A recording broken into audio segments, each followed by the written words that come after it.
Hello YouTube family, কেমন আছো তোমরা? বং ইকিগাই চ্যানেলে তোমাদের স্বাগত জানাই। আমি অঙ্কিতা আবারও চলে এসেছি বং ইকিগাই চ্যানেলে নতুন একটা অডিও স্টোরি নিয়ে। আজকের অডিও স্টোরিতে তোমরা শুনতে চলেছ জাপানের রহস্যময় গোয়েন্দা গল্প a death in Tokyo. Bangla ভাষায় নতুন নতুন অডিও স্টোরি শুনতে হলে বং ইকিগাই চ্যানেলকে সাবস্ক্রাইব করে পাশের বেল আইকনে প্রেস করে অলে ক্লিক করে দিও, যাতে আমার চ্যানেলের সমস্ত নোটিফিকেশন সবার আগে তোমাদের কাছে পৌঁছে যায়। আমাকে আরো উৎসাহ দিতে গল্পটিতে লাইক কমেন্ট করে গল্পটি শেয়ার করে দিও। এইভাবে সবাই পাশে থেকো এবং সাথে থেকো। তাহলে চলো আর দেরি না করে শুরু করা যাক আজকের audio story a death in Tokyo পর্ব 2। নিহনবাসী থানার বড় রুমটায় যাওয়ার সময় মাতসুমিয়া দেখল দরজার বাইরে বসে সিগারেট ফুঁকছে কোবায়াশি আর সাকাগামি। দুজনের চেহারায় ভীষণ গম্ভীর। শুভ সকাল, মাতসুমিয়া বলল তাদের উদ্দেশ্যে। গতকাল রাতে দেরি করে বাসায় গেছে ওরা সবাই। খুব বেশিক্ষণ ঘুমাতে পারেনি কেউই। আমাদের চেহারা দেখে তোমার কি মনে হচ্ছে বলো তো? কোবায়াশি বলল দাঁত বের করে। দীর্ঘ সময় ধরে ধূমপানের কারণে ওর দাঁতগুলো হলদেটে হয়ে গেছে। এই সকালটার ব্যাপারে শুভ কিচ্ছু নেই। মাথা নেড়ে সিগারেটে কষে একটা টান দিল কোবায়াশি। হাসপাতালে ছেলেটার এখনো জ্ঞান ফেরেনি। খুব তাড়াতাড়ি ফিরবে বলেও মনে হচ্ছে না। আটকে গেছি আমরা, অথচ ভেবেছিলাম খুব সহজেই সব সমাধান হয়ে যাবে। তার পরিচয় পাওয়া গেছে? সম্ভবত স্থানীয় থানার ওরা কাজ করছিল এইটা নিয়ে। কিছু না বলে মাথা নেড়ে বড় ঘরটার দরজার দিকে তাকালো মাতসুমিয়া। নিহনবাসী থানার সবাই ছোটাছুটি করছে। যত দ্রুত সম্ভব ইনসিডেন্ট রুমটা গুছিয়ে ফেলার চেষ্টা করছে তারা। ইনসিডেন্ট রুম হলো নির্দিষ্ট একটা তদন্তের পরিচালনা কেন্দ্র। মাতসুমিয়া এবং অন্যান্য ডিটেকটিভেরা যখন এদোবাশি ব্রিজের চারপাশে খোঁজ খবর নিচ্ছিল, তখন সন্দেহভাজন এক যুবক সম্পর্কে জানানো হয় ওদের। কিন্তু টহলরত এক পুলিশ অফিসারকে দেখা মাত্র রাস্তার মাঝখান দিয়ে দৌড় দেয় সে। কিন্তু উল্টো দিক থেকে অগ্রসরমান এক ট্রাকের সাথে সংঘর্ষে ছিটকে পড়ে দূরে। তার পকেটে থাকা ওয়ালেটের ভেতর একটা ড্রাইভিং লাইসেন্স পাওয়া যায়, যেখানে নাম লেখা ছিল তাকেয়াকি আওয়াইয়াগি। কিছুক্ষণ আগে ছুরিবিদ্ধ অবস্থায় খুঁজে পাওয়া গিয়েছিল তাকে। যেখান থেকে দুয়ে দুয়ে 4 মেলাতে কষ্ট হয়নি কারোই। খবরটা শোনার পর কিছুটা স্বস্তি পায় ডিটেকটিভেরা। এই যুবকই যে আওয়াইয়াগিকে ছুরিকাঘাত করেছে তেমনি আন্দাজ করে নেয় সবাই। দুর্ঘটনার পর দ্রুত হাসপাতালে নিয়ে যাওয়া হয় সেই যুবককে। তার জ্ঞান ফেরার পর জিজ্ঞাসাবাদ করলে কেসটার সুরাহা হবে, এমনটাই ধারণা ছিল ওদের। সেই জন্যই গত রাতে মাতসুমিয়া এবং অন্যান্য ডিটেকটিভেরা বাড়ি ফিরে যায়। সে মারা গেলে কি আমাদের খুব অসুবিধা হবে? চারপাশে একবার তাকিয়ে নিচু স্বরে কথাটা বলল সাকাগামি। তার কাছে ভিকটিমের ওয়ালেট পাওয়া গেছে, একদম সহজ। টাকার জন্যই মিস্টার আওয়াইয়াগিকে ছুরি মারে সে। মূল সন্দেহভাজ মৃত লিখে কেস ফাইল জমা দিয়ে দিতে পারি আমরা, তাহলে সব চুকে বুকে যাবে। কোবায়াশি চেহারা দেখে অবশ্য মনে হচ্ছে না বিষয়টা এত সহজ। সেজন্য আমাদের ন্যূনতম তথ্য প্রমাণাদি গোছাতে হবে। কাগজপত্র একদম ঠিকঠাক হতে হবে, সেক্ষেত্রে কোনো গোলমাল থাকা যাবে না। ক্রাইম সিনে সে কিভাবে পৌঁছলো সেটা জানাই তো ঝক্কির ব্যাপার। তবে ছেলেটা এই যাত্রা বেঁচে গেলে তার মুখ থেকেই শোনা যাবে সবকিছু, স্বীকারোক্তিও মিলবে নিশ্চয়ই। পা দিয়ে সিগারেটের ফিল্টার মারিয়ে দিয়ে বলল কোবায়াশি। ইনসিডেন্ট রুমের কাজ বেশ সুন্দরভাবেই এগোচ্ছে।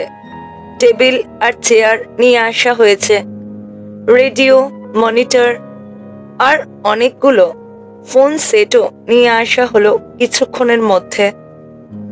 রুমের এক প্রান্তের মঞ্চের মতো উঁচু একটা জায়গা করা হয়েছে। মিটিং এর সময় ঊর্ধ্বতন কর্মকর্তারা বসবেন সেখানে। মাতসুমিয়া এবং তদন্তকারী অন্যান্য অফিসারদের যার যার ডেস্ক বুঝিয়ে দেওয়া হলো। নিজের নাম লেখা ডেস্কটার কাছে গিয়ে পাশে খুব পরিচিত একটা মুখ দেখতে পেল। কি খবর? সৌজন্যতার খাতিরে হলেও উঠে দাঁড়ানোর প্রয়োজনীয়তা বোধ করল না কিয়োচিরো কাগা। মাতসুমিয়া কিছু বলার আগেই কোবায়াশি এসে দাঁড়ালো পাশে।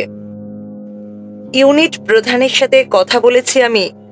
আমরা সিদ্ধান্ত নিয়েছি কাগার সাথে কাজ করবে তুমি। কোনো আপত্তি আছে এ ব্যাপারে? না, মাথা চাকায় মাতসুমিয়া। অনেকদিন পর দেখা হয়ে ভালো লাগলো। কাগার উদ্দেশ্যে বলল, আমারও। কোবায়াশি চলে যাওয়া অবধি অপেক্ষা করলো মাতসুমিয়া, এরপর বসল। বসদের ধারণা নারিমায় তুমি আর আমি একসাথে কাজ করায় কেসটার দ্রুত সমাধান হয়েছিল। কিয়োচিরো, আমাকে এই নামে ডাকা বন্ধ করবে। এখানকার বেশিরভাগ লোক কিন্তু জানে না আমরা মামাতো ফুপাতো ভাই। তাহলে কি বলবো? ইন্সপেক্টর কাগা? বেশি ফর্মাল হয়ে যাচ্ছে। তাহলে শুধু কাগা বললে চলবে? দৌড়াবে। মাতসুমিয়ার মামাতো ভাই মাথা নেড়ে বলল, শেষ কেসটার ক্ষেত্রে যেরকম বলেছিলাম, আমরা যারা স্থানীয় থানায় কাজ করি তারা টোকিও মেট্রোপলিটন পুলিশের আজ্ঞাবাহী। তাই অত রাগঢাকের কিছু নেই, যা বলা বলবে। আমি বললেই যেন তুমি মেনে নেবে, কেবলই মুখ বাঁকিয়ে কথাটা বলেছে মাতসুমিয়া। এমন সময় ঘরের পরিবেশ বদলে গেল হঠাৎ। দরজার দিকে তাকিয়ে দেখল ইউনিট প্রধান ইশিগাকি ঢুকছে ভেতরে।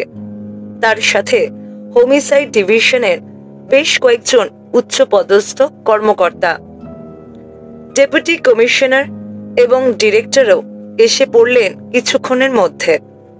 সবশেষে উপস্থিত হল নিহনবাসী থানার প্রধান। তারা ডায়াসে উঠে বসার পর মিটিং শুরু হয়ে গেল।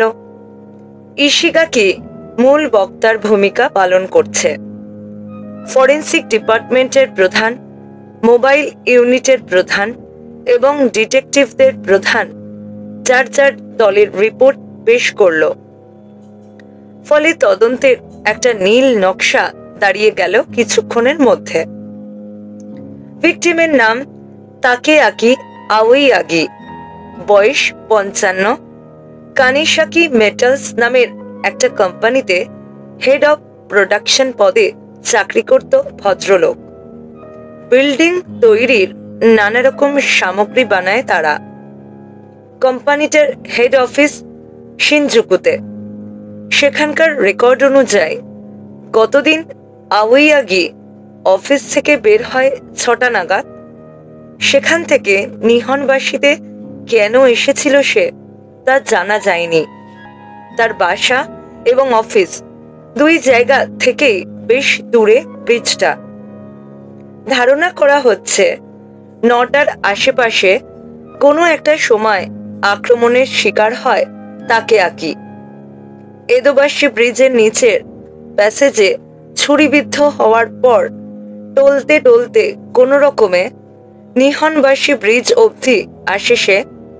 সেখানেই নিহনবাসী ব্রিজ থানার টহল অফিসার ইয়াসুদা তাকে দেখতে পায়। এরপর দ্রুত হাসপাতালে নিয়ে যাওয়া হয় তাকেয়াকিকে, কিন্তু কর্তব্যরত চিকিৎসক তাকে মৃত ঘোষণা করে। মার্ডার ওয়েপন বা খুনের অস্ত্র হচ্ছে একটা ভাঁজ করা কাঠের ছুরি, যার ফলাটা দৈর্ঘ্যে 8 সেন্টিমিটারের মতন। আওয়াইয়াগির বুকে হাতল অবধি বিধিয়ে দেওয়া হয়েছিল ওটা।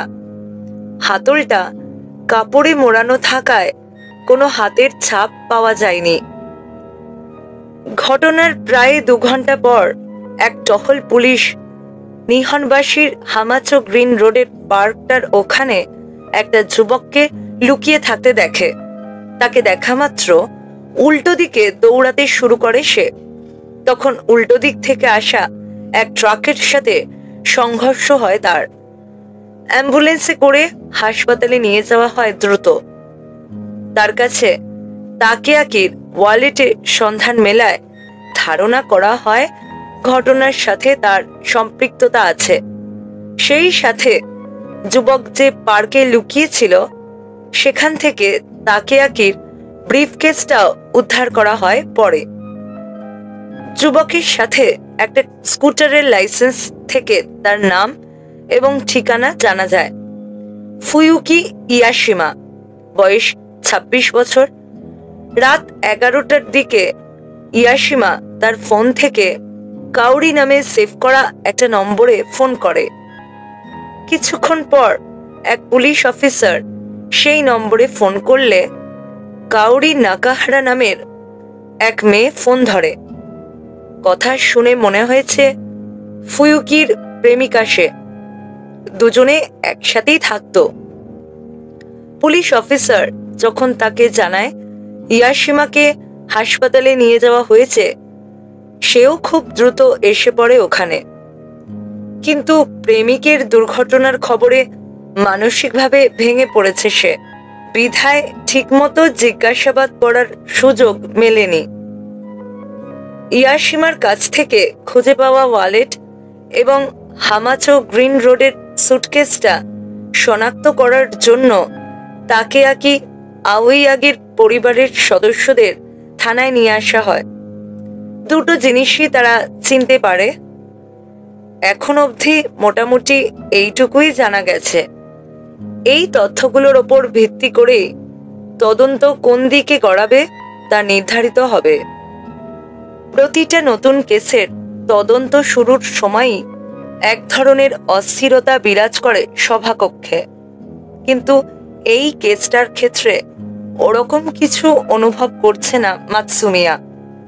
কেন যেন মনে হচ্ছে কেউ অতটা মাথা ঘামাচ্ছে না বিষয়টা নিয়ে। ডেপুটি কমিশনার এবং ডিরেক্টর হাসি মুখে কথা বলছেন।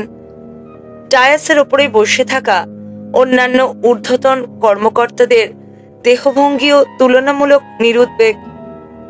মাতসুমিয়ার চারপাশে বসে থাকা ডিটেকটিভদের চোখে মুখেও দুশ্চিন্তার ছাপ নেই। সবাই হয়তো ধরেই নিয়েছে খুব সহজে সমাধান হয়ে যাবে সবকিছুর। মিটিং শেষে ডিটেকটিভদের কাজ অনুযায়ী আলাদা আলাদা দলে ভাগ করে দেয়া হলো। মাতসুমিয়া এবং কাগা এক দলে। ওদের কাজ তদারকি করবে কোবায়াশি। ওদের দায়িত্ব হবে ভিকটিমের ব্যক্তিগত বিষয় আশয় নিয়ে খোঁজ খবর নেয়া। তবে কোবায়াশি একটু ভিন্নভাবে তদন্তের কথা চিন্তা করছে।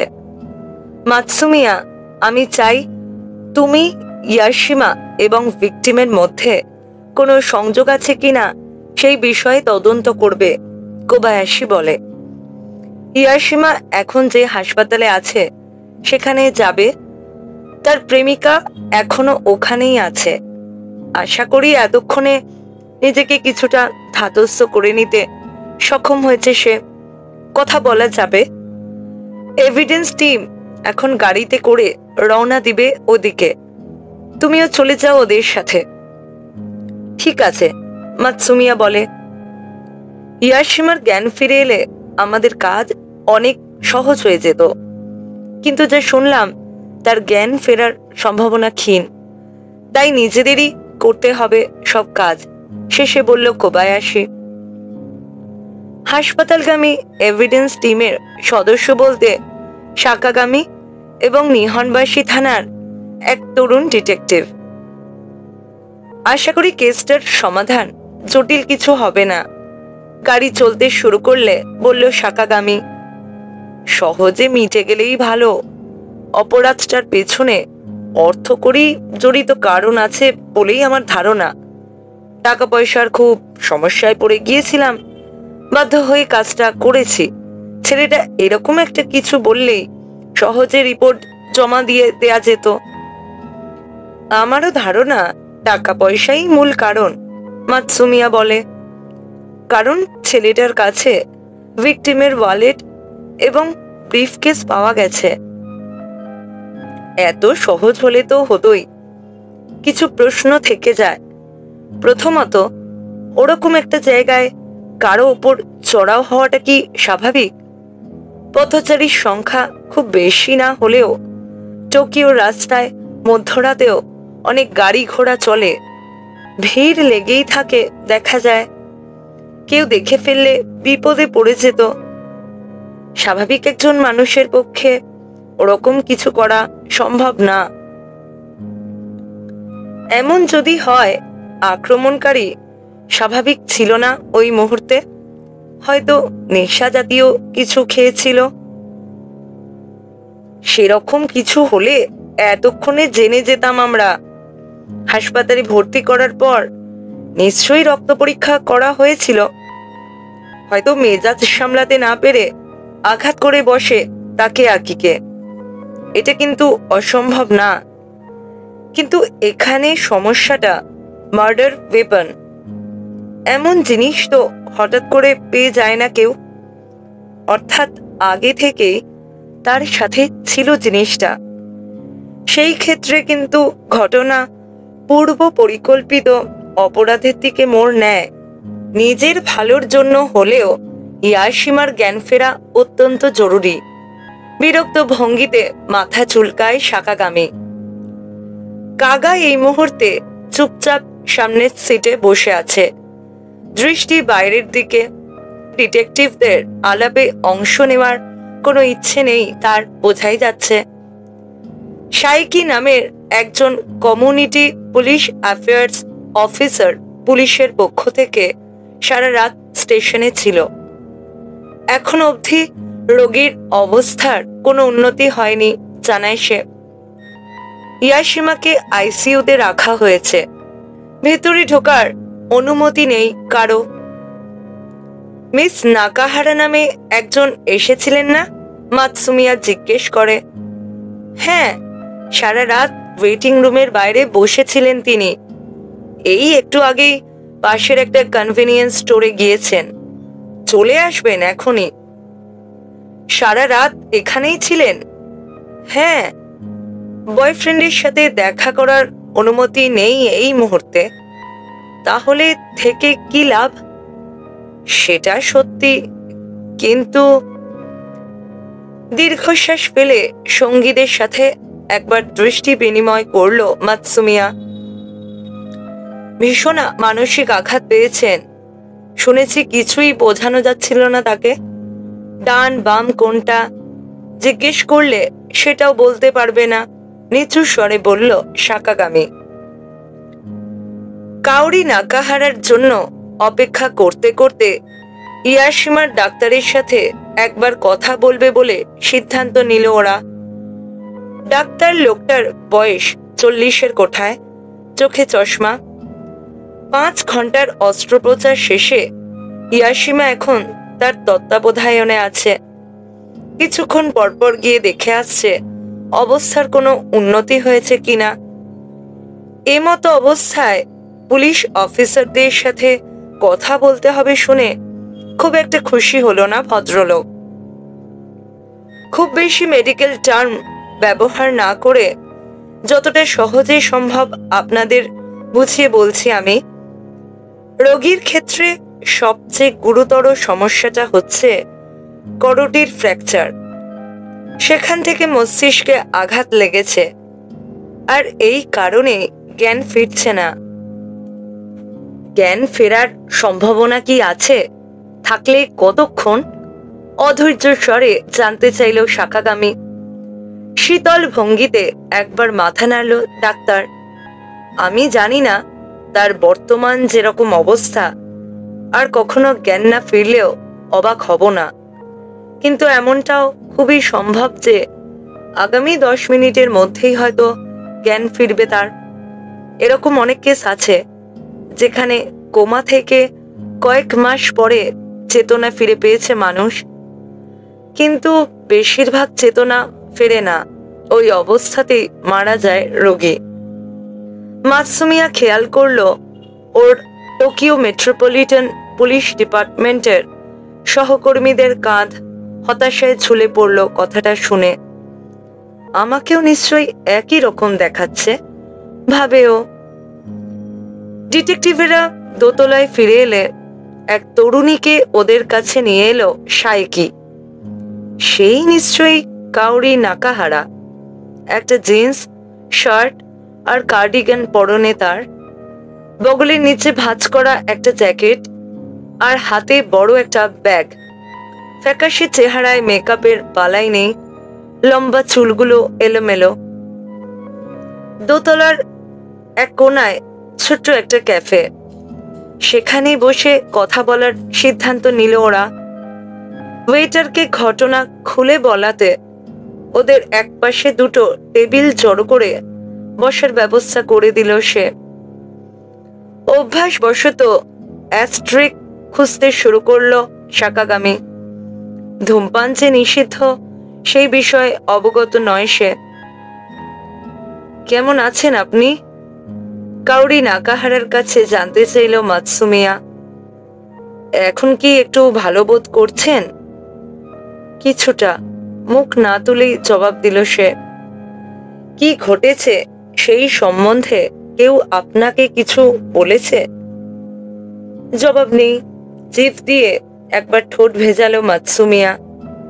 গত রাতে চুয়ো ওয়ার্ডের নিহনবাসী ব্রিজের ওখানে একটা ঘটনা ঘটেছে। ছুরিকাঘাত করা হয়েছে এক ভদ্রলোককে। চারপাশে তল্লাশি চালানোর সময় সন্দেহভাজন একজনের সন্ধান মেলে, কিন্তু একজন অফিসার তার দিকে এগোনো মাত্র উল্টো দিকে দৌড় দেয় সে। ট্রাকের সাথে ধাক্কা লেগে ছিটকে পড়ে যায় রাস্তায়। সেই সন্দেহভাজন হচ্ছে ফুয়ুকি ইয়াশিমা। এবার মুখ তুলে ডিটেকটিভদের সবার দিকে একবার তাকালো কাউরি নাকাহারা। কিছুক্ষণ পর মাতসুমিয়ার ওপরে এসে দৃষ্টি নিবদ্ধ হলো তার। কিছুক্ষণ আগেই টিভির সংবাদে এই বিষয়ে একটা রিপোর্ট দেখলাম। আমার বয়ফ্রেন্ডের পক্ষে কখনোই ওরকম কিছু করা সম্ভব না। কাউকে ছুরিকাঘাত করার মতো মানুষ ও নয়। ভিকটিমের ওয়ালেট পাওয়া গেছে তার কাছে। বিস্ময়ে চোখ বড় বড় হয়ে গেল কাউরির। নিশ্চয়ই কোনো ভুল হচ্ছে, ক্ষীণ স্বরে বলে সে। চোখ আবারও নিচে নামিয়ে নিয়েছে। আমরা জানি যে ইয়াশিমা 11টার দিকে একবার ফোন করেছিল আপনাকে। তখন কি বলেছিল সে? ওরকম জরুরি কিছু না। সেটা যাই হোক না কেন, আমাদের বলতে পারবেন দয়া করে? কিছুক্ষণের মধ্যেই ফিরবো আমি, বলতে গিয়ে কেসে উঠল কাউরি। খুব সম্ভবত গলা শুকিয়ে গেছে তার। কিছুক্ষণের মধ্যেই ফিরবো আমি, সরি দেরি হয়ে গেল, এইটুকুই বলেছিল। কোথায় আছে বা কি করেছে সেই বিষয়ে কিছু বলেননি? না, বলেনি। গতকাল কখন বাসা থেকে বের হন ইয়াশিমা? তা বলতে পারবো না। 8টা পর্যন্ত ডিউটি ছিল আমার। 5টার দিকে ফোনে মেসেজ পাঠিয়ে জানায় একটা ইন্টারভিউ দিতে যাচ্ছে। ইন্টারভিউ? চাকরির ইন্টারভিউ। খুব সম্ভবত কোথাও চাকরির নোটিশ দেখেছিল, ওখানেই কারোর সাথে দেখা করার কথা ছিল। সোজা হয়ে বসলো মাতসুমিয়া। মিস্টার ইয়াশিমা বেকার ছিলেন তাহলে? মানে হ্যাঁ, ভৎসনা দৃষ্টিতে ওর দিকে তাকায় কাউরি। কিন্তু তার মানে এই না যে কারো কাছ থেকে জোর করে ওয়ালেট ছিনিয়ে নেবে। ওর পক্ষে এরকম কিছু করা সম্ভব না। পুরো বিষয়টাই একটা ভুল বোঝাবুঝি। ভুল হচ্ছে কোথাও। ধীরে ধীরে রক্তিম হয়ে উঠছে কাউরির চেহারা। আচ্ছা আচ্ছা, শান্ত স্বরে বলল মাতসুমিয়া। ফুয়ুকি ইয়াশিমার ব্যাপারে আমাদের একটু খুলে বলুন, যা আপনার মাথায় আসবে এই মুহূর্তে। আপনাদের পরিচয় কিভাবে হলো সেটা নিয়ে শুরু করা যাক না হয়। তদন্তের সাথে সেটার কি সম্পর্ক? ভাববেন না পুরো বিষয়টা একটা ভুল বোঝাবুঝি হলেও আমাদের সবকিছু জানতে হবে তদন্তের জন্য। আমি জানি আপনি এই মুহূর্তে ভীষণ ক্লান্ত, কিন্তু আশা করি আমাদের সাহায্য করবেন। একবার বাউ করল মাতসুমিয়া। অনিচ্ছা সত্ত্বেও গোমরা মুখে নিজেদের অতীত সম্পর্কে জানাতে শুরু করলো কাউরি নাকাহারা। মাতসুমিয়া এটা শুনে অবাক হলো যে তারা দুজনেই অনাথ আশ্রমে বড় হয়েছে। আমাদের হাতে কখনোই খুব বেশি টাকা পয়সা থাকতো না, তবে সুখেই ছিলাম আমরা। অন্তত 6 মাস আগে ফুয়ুকির চাকরিটা চলে যাওয়ার আগে অবধি। কেন যে ওর চাকরি চলে গেল সেই বিষয় আগে থেকে কিছুই জানানো হয়নি। পরে কারণ হিসেবে যা বলা হয়েছে সেটাও অর্থহীন। কোথায় চাকরি করতেন উনি? মাতসুমিয়া জিজ্ঞেস করল। সেটা ঠিক জানি না আমি। অফিস বিল্ডিং ওরকম জায়গাগুলোর জন্য নির্মাণ সামগ্রী সরবরাহ করে এমন একটা ফার্মে খুব সম্ভবত। নির্মাণ সামগ্রী? একটা বাল্ব যেন জ্বলে উঠল মাতসুমিয়ার মাথার ভেতরে। কোম্পানিটার নাম কি? ভ্রু কুঁচকে মনে করার চেষ্টা করলো কাউরি। কানেদা কানা কানা না কানামতো বোধ হয়। কানেসাকি? হ্যাঁ এটাই। সহকর্মীদের মধ্যে চোখ চাওয়াচাই হলো একবার। ফিসফিস করে তরুণ ডিটেকটিভের কানের কাছে মুখ নিয়ে কিছু বলল সাকাগামী। উঠে চলে গেল সে। ফার্মটার ব্যাপারে আপনাকে আর কি বলেছিলেন ইয়াশিমা? কোনো নাম উল্লেখ করেছিলেন কখনো? মাতসুমিয়া জিজ্ঞেস করে। মনে করার অনেকক্ষণ চেষ্টা করল কাউরি নাকাহারা। শেষমেশ মাথা ঝাঁকিয়ে মানা করিয়ে দিল কেবল। আমার আসলে মনে পড়ছে না। শুধু এইটুকু বলেছিল যে হুট করে চাকরি থেকে বের করে দিয়েছে। আসলে কোনো কিছু খুলে বলার ব্যাপারে কখনোই খুব একটা ভালো ছিল না ও। যাই হোক, এ কথা জানতে চাইছেন কেন? যা ঘটেছে তার সাথে কি ফার্মের কোনো সম্পর্ক আছে? না, ওরকম কিছু না। মাতসুমিয়া চাইছে এই ব্যাপারে যথাসম্ভব কম কথা বলতে, কিন্তু কাউরির চেহারায় অসন্তুষ্টি ভর করল। এরকম জবাবে স্বাভাবিকভাবেই খুশি হতে পারেনি সে। বলুন না, অনেক প্রশ্ন তো করলেন, এবারে কিছু জবাব দিন না হয়। মাতসুমিয়াকে অস্বস্তিতে ভুগতে দেখে কাগা মুখ খুলল এবারে। বলেই দাও তুমি, উনি জানতেই পারবেন এক না এক সময়। ভুল বলেনি কাগা। কাউরি নাকাহারার চোখে চোখ রাখলেও মাতসুমিয়া। নিহনবাসী ব্রিজের ওখানে যাকে ছুরিকাঘাত করা হয়েছে তিনি কানেসাকি মেটালসের একজন কর্মকর্তা। কাউরিকে দেখে প্রথমে মনে হলো না কথাটার গুরুত্ব ধরতে পেরেছে সে। কিছুক্ষণ পর যখন বুঝল, লম্বা শ্বাস টেনে চোখ পিটপিট করলো কয়েকবার। মানে আপনি বোঝাতে চাইছেন ফুয়ুকি এই জন্যই তাকে ছুরিকাঘাত করেছে? দুটো ঘটনার তো কোনো সম্পর্কই নেই। ফুয়ুকি কখনো কারোর সাথে এরকম কিছু করবে না। লাল দু চোখ দিয়ে পানি গড়াচ্ছে কাউরির। ব্যাগ থেকে একটা রুমাল বের করে চোখ মুছল সে। ইয়াসিমার আচরণ কেমন ছিল গত কয়েকদিনে? কোনো পরিবর্তন লক্ষ্য করেছিলেন? না, ওরকম কিছু খেয়াল করিনি। রুমালটা এখনো চোখে চেপে ধরে আছে তরুণী। আপনাদের ব্যক্তিগত জীবনে কোনো পরিবর্তন এসেছে কি, ভালো বা খারাপ, যে কোনো ধরনের? না, কিছুই তো বদলায়নি। আমাদের জীবন একদম স্বাভাবিক, সবকিছু স্বাভাবিক। এখন আর সে ঠিকঠাক চিন্তা করতে পারছে বলে মনে হয় না। মানসিক চাপের কারণে আউলে যাচ্ছে সবকিছু। আমি কিছু প্রশ্ন করি এবারে, বলে সামনে ঝুঁকে টেবিলের ওপরে একটা পোলারয়েড ছবি রাখলো সাকাগামী। ছুরিটা দেখা যাচ্ছে এখানে। এটা কি আগে কখনো দেখেছেন? গালে রুমালটা চেপে ধরে ছবিটার দিকে তাকালো কাউরি। ছুরির ফলায় রক্ত দেখে সে ভয় পেয়ে গেছে, তা বুঝতে পারল মাতসুমিয়া। আপনার বয়ফ্রেন্ডের কাছে কখনো এরকম কিছু দেখেছেন আগে? দ্বিতীয়বার জিজ্ঞেস করলো সাকাগামী। মাথা ঝাঁকিয়ে মানা করে দিল কাউরি। না, এরকম কিছু আগে দেখিনি। আপনি নিশ্চিত? আরেকবার ভালো করে দেখুন। আত্মরক্ষার জন্য এরকম কিছু সাথে রাখতেন না তিনি? না, রাখতো না।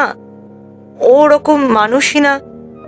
ছবিটা সামনে থেকে সরিয়ে দেওয়ার চেষ্টা করলো কাউরি, কিন্তু টেবিলে বাড়ি খেলো তার হাত। গঙিয়ে উঠে আবারও কান্নায় ফেটে পড়ল সে। আলোরোধক পর্দাগুলোর ফাঁক গলে ভেতরে আসছে সেই শরতের রোদ। এত রোদ কেন বাইরে? ফোনে কথা বলতে বলতে ভাবে ইউতো। তোমার অবস্থা বুঝতে পারছি আমি। এদিকে যা কাগজপত্রের কাজ আছে সব সামলে নেব আমি, তুমি চিন্তা করো না। ইউতোর ক্লাস টিচার বলল গম্ভীর কণ্ঠে। নিজের খেয়াল রেখো কিন্তু। জানি খাওয়ার রুচি হয়তো নেই তোমার, কিন্তু না খেয়ে থাকলে চলবে না। যদি কোনো সমস্যা হয় তাহলে নির্দ্বিধায় আমাকে জানাবে। যতটুকু সম্ভব হয় করব।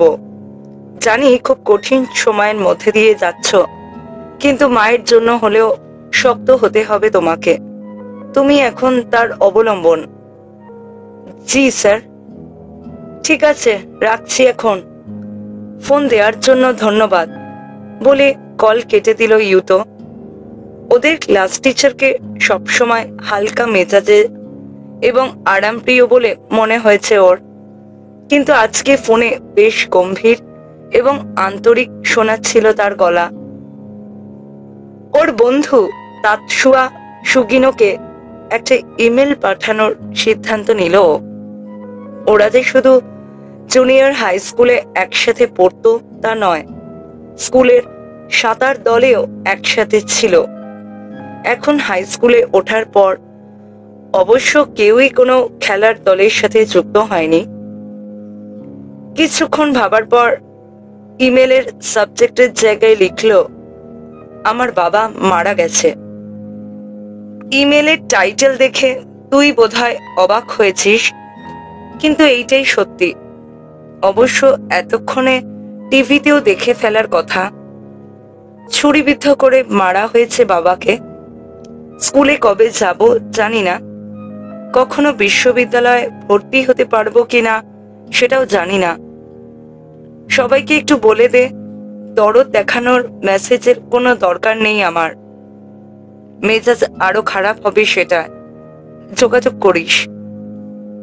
সেন্ড বাটনে চাপ দিয়ে বিছানায় এসে শুয়ে পড়ল ইউতো। কোনো শক্তি নেই শরীরে, মাথাটা ভারী ভারী লাগছে। গত রাতে ঘুম এসেছিল ওর? নিশ্চিত বলতে পারবে না। মাঝে চোখ লেগে এসেছিল নিশ্চয়, কিন্তু তাতে লাভ হয়নি খুব একটা। কিছুই ভালো লাগছে না।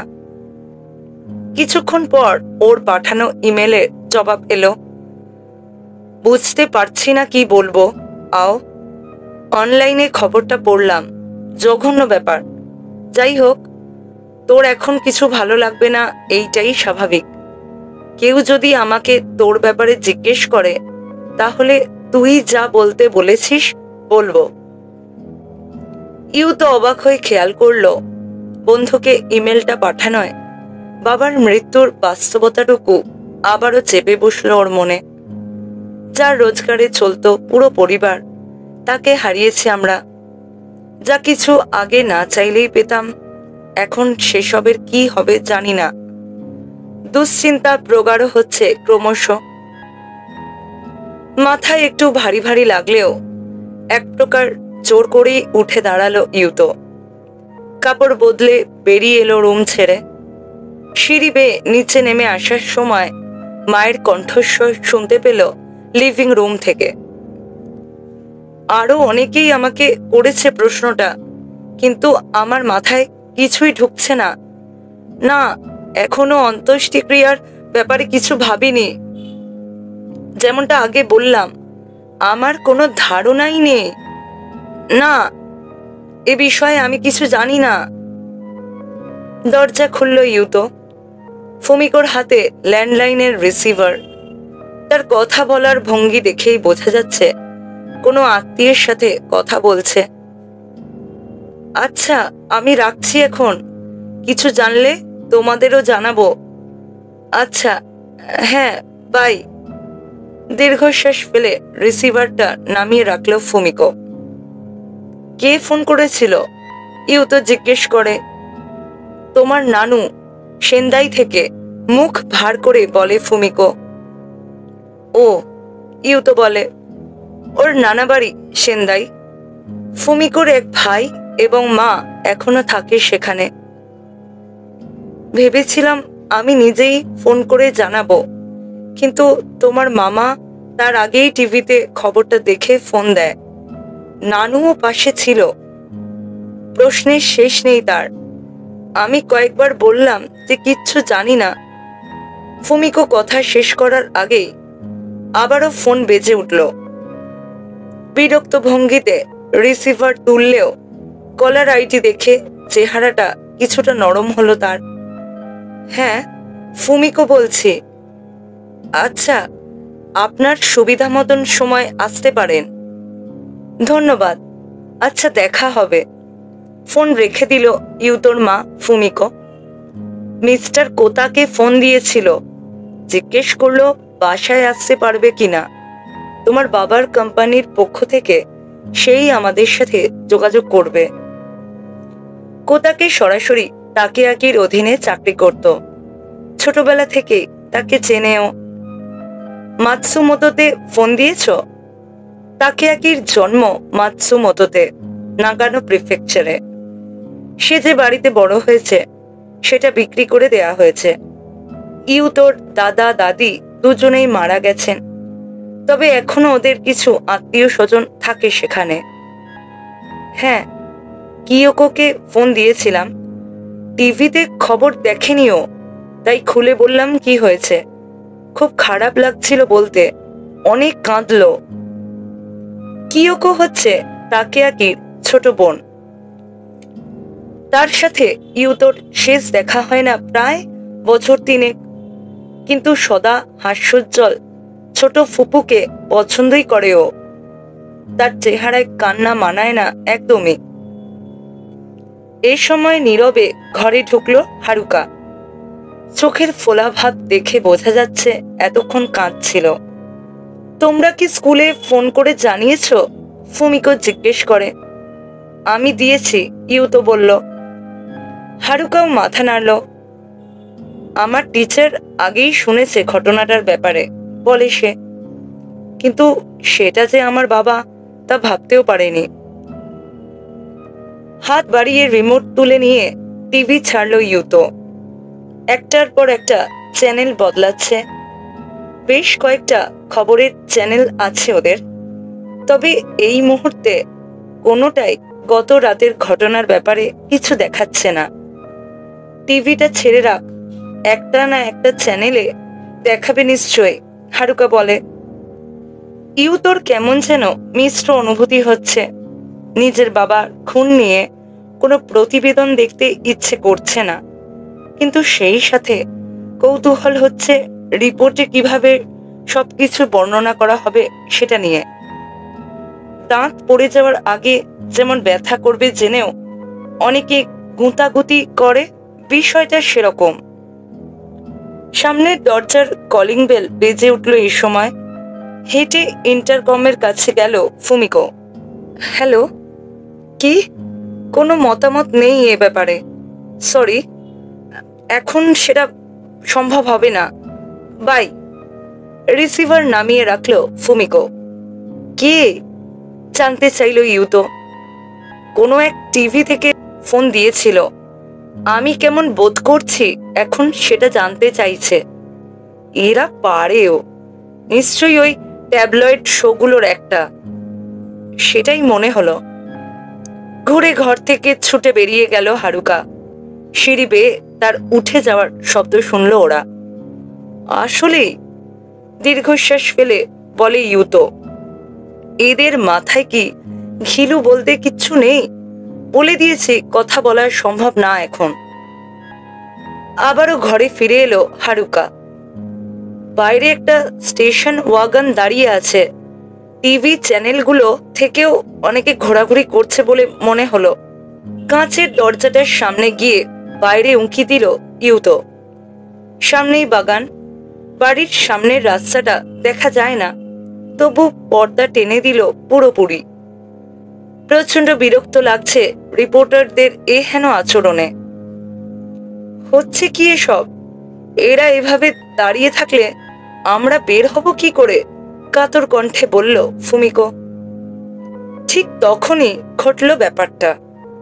একটা শোকাবহ মিউজিক শোনা গেল টিভির স্পিকারে। নিহনবাসী ব্রিজটা দেখাচ্ছে স্ক্রিনে। নিচে ক্যাপশন উঠল, টোকিওর প্রাণ কেন্দ্রে খুন। বেলা 11টার কিছুক্ষণ পর কোতাকে এলো ওদের বাড়িতে। সাথে তার দুজন অধস্তন সহকর্মীও আছে। শোকবার্তা বিনিময়ের পর ফুমিকোর সাথে আগামী দিনগুলোর ব্যাপারে আলাপ শুরু করলো তারা। আসলে কোতাকেরা কথা বলছে, ফুমিকো শুনছে। মার অনুরোধে ইউতো যোগ দিয়েছে তাদের সাথে। কিন্তু বাবার পেশাগত জীবন ওর কাছে সম্পূর্ণ অচেনা একটা অধ্যায়। এ সময় একজন শেষকৃত্যের কথা তুলল। পুলিশ যেহেতু এখনো মৃতদেহ ফেরত দেয়নি, তাই সেই বিষয়ে কথা বলার মতো খুব বেশি কিছু নেই। প্রাথমিক প্রস্তুতি শেষ করে রাখার সিদ্ধান্ত নিল ওরা, কিন্তু সেজন্য পুলিশের সাথে কথা বলতে হবে। কি ঘটেছে সেই ব্যাপারে কোতাকে এবং তার সহকর্মীরা প্রায় কিছুই জানে না। তাকে আকি নিহনবাসী কেন গিয়েছিল তাও জানা নেই তাদের। নিহনবাসী থানা থেকে একজন আজকে আমাদের অফিসে ফোন দিয়ে বলল দুপুর নাগাদ 2 জন ডিটেকটিভ পাঠাবে খোঁজ খবর নেয়ার জন্য। তখন হয়তো বিস্তারিত জানতে পারবো, বিমর্ষ চিত্তে বলল কোতাকে। ওর বাবার 3 সহকর্মী বাসে থাকা অবস্থাতেই অনেকগুলো ফোন এলো আত্মীয় স্বজন এবং পরিচিতদের কাছ থেকে। ফুমিকোর নির্দেশে ইউতো ধরল ফোনগুলো। ও জানে তারা আসলে মন থেকেই ফোন দিয়েছে, কিন্তু তাদের ভাবা উচিত ছিল এরকম একটা সময় ফোন দেয়া উচিত হবে কিনা। না, আমরা আসলে জানি না কি ঘটেছিল। একই কথা বারবার বলতে বলতে হাঁপিয়ে উঠল ইউতো। উপরন্তু কথা শেষে প্রত্যেককে ধন্যবাদ জানাতে হচ্ছে আলাদা করে। সেই সাথে কিছুক্ষণ পরপর কলিং বেল বাজছে তো বাজছে। বেশিরভাগই টিভি রিপোর্টার। ওদের বলার মতো কিছু নেই একথা পরিষ্কার করে বলে দেওয়ার সত্ত্বেও এক রিপোর্টার জিজ্ঞেস করে বসলো খুনির উদ্দেশ্যে কিছু বলতে চায় কিনা ওরা। কিছু না বলে ইন্টারকমের সুইচ বন্ধ করে দিল ইউতো। টোকিওর একদম প্রাণ কেন্দ্রে ঘটনাটা ঘটায় ওরা চাইছে ফুলিয়ে ফাঁপিয়ে রিপোর্ট করতে। আমরা দেখি কিছু বলে সরানো যায় কিনা বেরিয়ে যাওয়ার সময় বলল কোতাকে। তার কথায় নিশ্চয়ই কাজ হয়েছে, কারণ রিপোর্টারদের জ্বালাতন কমে এলো। এরপর 12টার কিছুক্ষণ আগে অবশেষে খাবার সুযোগ মিলল ওদের। খুবই সাধারণ খাবার, সালাদ, বেকন, ডিম আর ক্যানের টমেটো স্যুপ। ওদের কারোরই ক্ষুধা পায়নি খুব বেশি। কোনো কথা না বলে যন্ত্রের মতো গিলে চলল কেবল। লাঞ্চের পর অনেকগুলো ইমেল এলো ইউতোর নম্বরে। ওর পুরনো স্কুলের সহপাঠী এবং বন্ধুরা দুঃখ প্রকাশ করে বার্তা পাঠিয়েছে। তাৎসুয়াকে বলেও খুব একটা লাভ হয়নি। তবে স্বস্তির বিষয়, ইমেলের ক্ষেত্রে অন্তত সাথে সাথে জবাব দিতে হয় না। ইউতো, কেউ নাম ধরে ডাকায় কল্পনার জগৎ থেকে ফিরে এলো। টিভির দিকে ইশারা করলো হারুকা। একটা ম্যাপ দেখাচ্ছে ওখানে। কিছুক্ষণ পর ভুল ভাঙল ওর। আসলে ম্যাপ নিহনবাসী ব্রিজের গাঠনিক নকশা দেখানো হচ্ছে টিভিতে। ছবিটার ওপরে পয়েন্টার ঘোরাতে ঘোরাতে সংবাদ পাঠক বলল, এদোবাসী ব্রিজের দক্ষিণে একটা আন্ডারগ্রাউন্ড প্যাসেজ আছে, প্রায় 10 মিটার লম্বা। রক্তের ছাপের সন্ধান মিলেছে সেখানে। ধারণা করা হচ্ছে আওয়াইয়াগির রক্ত সেটা। এর অর্থ কি? গোপন সূত্রে আমরা জেনেছি আওয়াইয়াগিকে সম্ভবত ওখানে ছুরিকাঘাত করা হয়।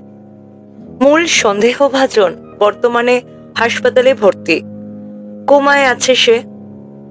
আওয়াইয়াগির ওয়ালেট এবং ব্রিফকেস ছিনিয়ে নিয়ে পালিয়ে যায় সে। এদোবাসী ব্রিজ পার হওয়ার পর পূর্ব দিকে এগোয়। এরপর গুরুতর আহত অবস্থাতেও প্যাসেজ থেকে বের হয়ে নিহনবাসী ব্রিজের দিকে এগোয় আওয়াইয়াগি। এর পিছনে দুটো কারণ থাকতে পারে।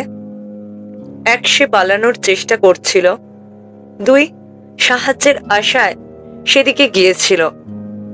সংবাদ পাঠকের কথা মাথায় গেঁথে গেল ইউতোর। গতকাল রাতে ডিটেকটিভ লোকটার বলা কথাগুলো মনে পড়ে গেল আবারও। ছুরিবিদ্ধ অবস্থায় খুঁড়িয়ে খুঁড়িয়ে নিহনবাসী ব্রিজ অব্দি গিয়েছে সে। ছুরিবিদ্ধ কেউ কি আসলেও কারো দৃষ্টি আকর্ষণ না করে নিহনবাসী ব্রিজ পর্যন্ত যেতে পারবে? সংবাদ পাঠকের পরবর্তী মন্তব্যটা শুনে মনে হলো তার মনেও ইউতোর মতন একই প্রশ্ন ঘুরপাক খাচ্ছে। গতকাল রাত 9টার সময় নিহনবাসী ব্রিজের আশেপাশে ছিল এরকম কয়েকজনের সাথে কথা বলেছি আমরা। তাদের ভাষ্যমতে সেই সময় লোক সংখ্যা আসলেই কম ছিল ওখানটায়।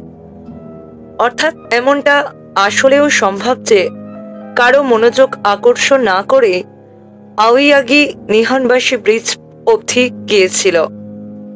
মনে মনে দৃশ্যটা কল্পনা করার চেষ্টা করল ইউতো। বুকে একটা ছুরি আমূল বিঁধে আছে। এমন অবস্থায় হেঁটে যেতে নিশ্চয়ই ভীষণ কষ্ট হয়েছে ওর বাবার। প্রচন্ড যন্ত্রণা হওয়ার কথা।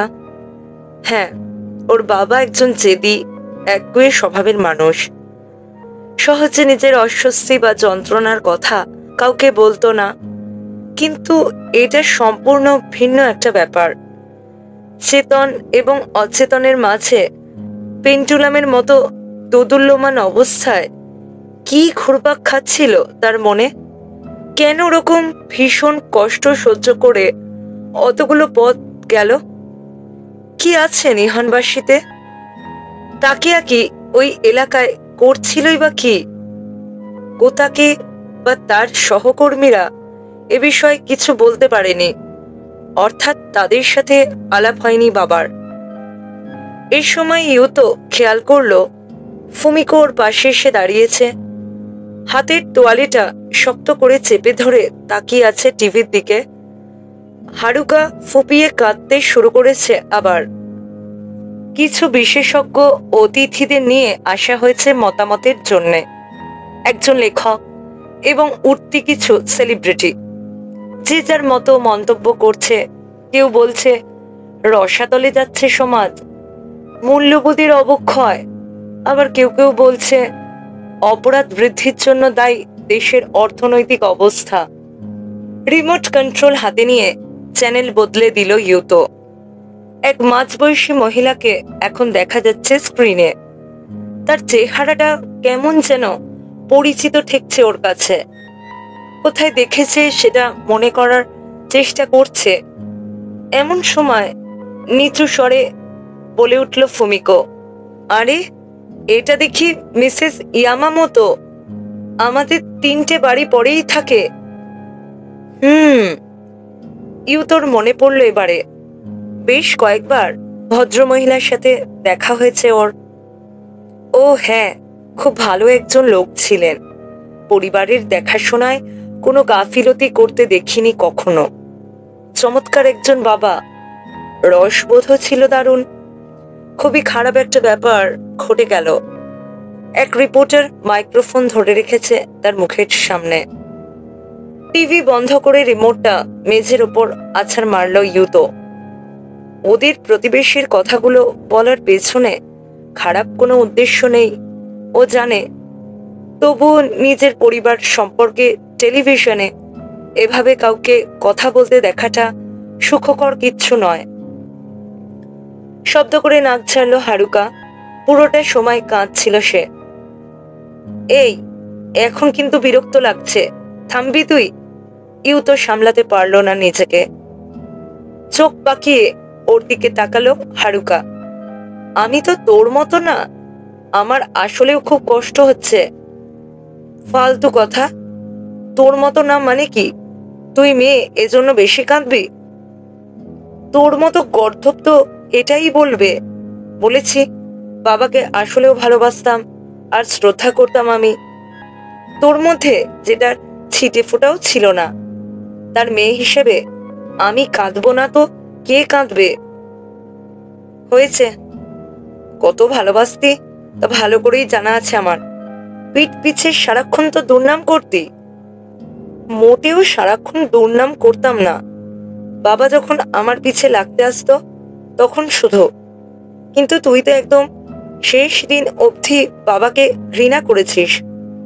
বাবার সাথে যেন না দেখা হয় সেজন্যে আগে ভাগে বেরিয়ে যেতি বাসা থেকে। কালকেও তো সেটাই করেছিলি, তাই না? কে বলেছে বাবাকে সম্মান করতাম না? মিথ্যে কথা এটা। ইউতোর কণ্ঠের আগ্রাসী ভাবটা কমে এসেছে। কিন্তু সম্মান আর ভালোবাসা তো এক জিনিস নয়, তাই না? তোর খালি চিন্তা বাবা না থাকলে তোর পড়াশোনার খরচ কে দেবে। তোর মাথায় মনে হয় সেই চিন্তা নেই। আরে সেই জন্যেই তো বললাম আমি তোর মতন না, বাবাকে আসলেও ভালোবাসতাম। সামনে এসে পড়া চুল হাত দিয়ে পেছনে সরিয়ে বলে হারুকা। সেই জন্যই কাঁদছি। তাহলে তুই সবসময় স্বার্থপরের মতো কথা বলতি কেন? স্বার্থপর না আমি। তোর মতো স্বার্থপর মানুষ খুব কমই দেখেছি আমি। উফ, থামো তো দুজন, অনেক হয়েছে। আর্তনাদের স্বরে ফুমিকো বলল এ সময়। 2 হাতে কপাল চেপে ধরে রেখেছে। সারাক্ষণ ঝগড়া? 2 ভাই বোন কি একটু মিলেমিশে থাকা যায় না? অস্বস্তিকর নীরবতা নেমে এলো গোটা ঘরে। ফোন বের করে উঠে দাঁড়ালো ইউতো। আমি একটু বাইরে থেকে ঘুরে আসছি। যাবে কোথায়? ফুমিকো জানতে চায়। জানি না, এখানে দম বন্ধ লাগছে একদম। পাগলামো করো না।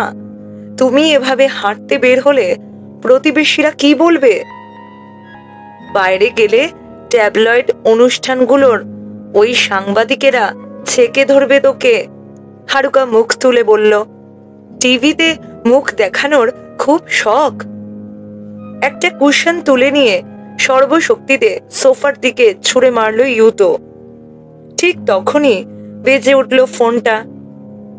এখন আবার কে ফোন দিল? রিসিভার তুলতে তুলতে বলল ফুমিকো। জি, আমি ফুমিকো আওয়াইয়াগি বলছি।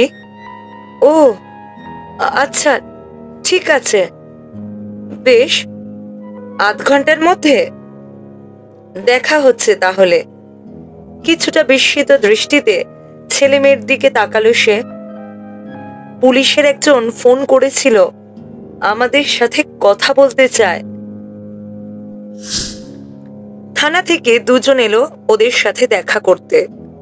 টোকিও মেট্রোপলিটন পুলিশের হোমিসাইড ডিভিশনের তরুণ ডিটেকটিভ মাতসুমিয়া এবং নিহনবাসী থানার ডিটেকটিভ কাগা। দুজনের মধ্যে কাগাকে দেখে তুলনামূলক বয়স্ক এবং অভিজ্ঞ মনে হচ্ছে। গত রাতে নিহনবাসী থানার সভাকক্ষে কাগার সাথে দেখা হয়েছিল ওদের। কেমন আছেন আপনারা? মাতসুমিয়া জানতে চাইল। দুই ডিটেকটিভের জন্য গ্রিন টি বানিয়ে এনেছে ফুমিকো। কাপ দুটো নিচে নামিয়ে একপাশে খাত করল সে। সত্যি বলতে আমার এখনো বিশ্বাসই হচ্ছে না কোনো কিছু। টিভিতে প্রতিবেদনগুলো দেখলে মনে হয় অন্য কারো জীবনে এসব ঘটেছে বুঝি। যখন আমাদের আত্মীয়দের কেউ ফোন দেয় তখন কেবল মনে হয় জঘন্য ঘটনাটা আমাদের জীবনেই ঘটেছে। সহমর্মিতার ভঙ্গিতে মাথা নাড়ল মাতসুমিয়া। বুঝতে পারছি আমি, এমনটা মনে হওয়াই স্বাভাবিক। এরকম দুঃসময় বিরক্ত করতে আসার জন্য আমরা দুঃখিত। ওই লোকটা? ইউ তো মুখ খুলল এবার। বাবাকে ছুরি মেরেছিল যে, তার কি খবর? টিভিতে তো বলছে এখনো কোমাতেই আছে। ইউ তোর চোখে চোখ রাখল কাগা। আমরা এখনো পুরোপুরি নিশ্চিত নই যে সেই ছুরি চালিয়েছে আপনার বাবার বুকে। তবুও তার শারীরিক অবস্থার উন্নতি হয়নি কোনো। মাতসুমিয়া বলে, এখনো কোমাতেই আছে। আমরা এসেছি আপনাদের একটা জিনিস দেখাতে বলে কোটের পকেট থেকে একটা ছবি বের করলো মাতসুমিয়া। এক তরুণকে দেখা যাচ্ছে সেখানে। খুব সম্ভবত ড্রাইভিং লাইসেন্স বা কোনো পরিচয়পত্র থেকে কালার ফটোকপি করে নেওয়া হয়েছে ছবিটা। যার ছবি দেখছেন সেই হাসপাতালে কোমায় আছে এই মুহূর্তে। তার নাম ফুয়ুকি ইয়াশিমা। এভাবে লেখা হয় নামটা। ছবিটা উল্টে একবার অক্ষরগুলো দেখালো মাতসুমিয়া। ওনাকে আগে কখনো দেখেছেন বা নাম শুনেছেন? মাতসুমিয়ার হাত থেকে ছবিটা নিল ফুমিকো। ইউতো আর হারুকা উঁকি দিচ্ছে দুপাশ থেকে। ছবির লোকটা সোজাসুজি তাকিয়ে আছে ক্যামেরার লেন্সের দিকে। চুলগুলো বাদামি রং করা, চোখে তীক্ষ্ণ দৃষ্টি। ছবিটা দেখে বক্সারের কথা মনে পড়ে গেল ইউতোর, যে কারোর সাথে লড়তে রাজি। চেনেন তাকে? আপনাদের বাড়িতে কখনো এসেছে? এরকম চেহারার কাউকে এলাকায় কখনো দেখেছেন? আবার জিজ্ঞেস করলো মাতসুমিয়া। প্রশ্নাতুর দৃষ্টিতে ইউতো আর হারুকার দিকে তাকালো ফুমিকো। মাথা ঝাঁকিয়ে মানা করে দিল দুজনেই। এই লোকটাকে আগে কখনো দেখিনি আমরা বলে ছবিটা টেবিলে নামিয়ে রাখলো ফুমিকো। সামনে ঝুঁকে ওটা উল্টে দিয়ে পেছনের লেখাগুলোর দিকে ইঙ্গিত করলো মাতসুমিয়া। এই নামটা ফুয়ুকি বা ইয়াশিমা কোনো চিঠি বা ওরকম কিছুতে লেখা দেখেছিলেন? কিংবা ফোন করে এই নাম বলেছিল কেউ কখনো? মিস্টার আওয়াইয়াগের মুখে শুনেছেন? হয়তো ইয়াশিমা না ইয়াজিমা বলেছিলেন তিনি। নামটার দিকে তাকিয়ে নিজের স্মৃতি হাতড়াতে শুরু করলো ইউতো, কিন্তু কিছু মনে পড়ছে না। পুরোপুরি নিশ্চিত হতে হবে এমন কোনো কথা নেই। পরে ভুলও প্রমাণিত হলেও সমস্যা হবে না। ফুয়ুকি ইয়াশিমা, 26 বছর বয়স, জন্ম ফুকুশিমা প্রিফেকচারে, বর্তমান ঠিকানা আদাচি ওয়ার্ডের উমেদা। 6 মাস আগে অবধি কানেসাকি মেটালসের কর্মী ছিল সে। কিছু কি মনে পড়ছে? কানেসাকি মেটালস? আপনারা নিশ্চিত? ফুমিকো জিজ্ঞেস করে। একদম, হেড অফিসের সাথে যোগাযোগ করে সত্যতা যাচাই করেছি আমরা। ফুল টাইম কর্মী ছিল না সে, তবে রেকর্ড বুকে নাম আছে। হারুকা আর ইউতোর সাথে দৃষ্টি বিনিময় করল ফুমিকো। এরপর মাথা ঝাঁকালো আরো একবার। যেমনটা আপনাদের গতকাল বলেছি, আমার স্বামী তার অফিসের ব্যাপারে কোনো আলাপি করতো না আমাদের সাথে। আচ্ছা, বলে ছবিটা পকেটে ঢুকিয়ে রাখলো মাতসুমিয়া। এই লোকটা, সে কি বাবার অধীনে কাজ করত? ইউতো জিজ্ঞেস করলো। সাময়িকভাবে নিয়োগ দেয়া হয়েছিল তাকে, তাই সরাসরি আপনার বাবার অধীনে কাজ করত তা বলা যায় না।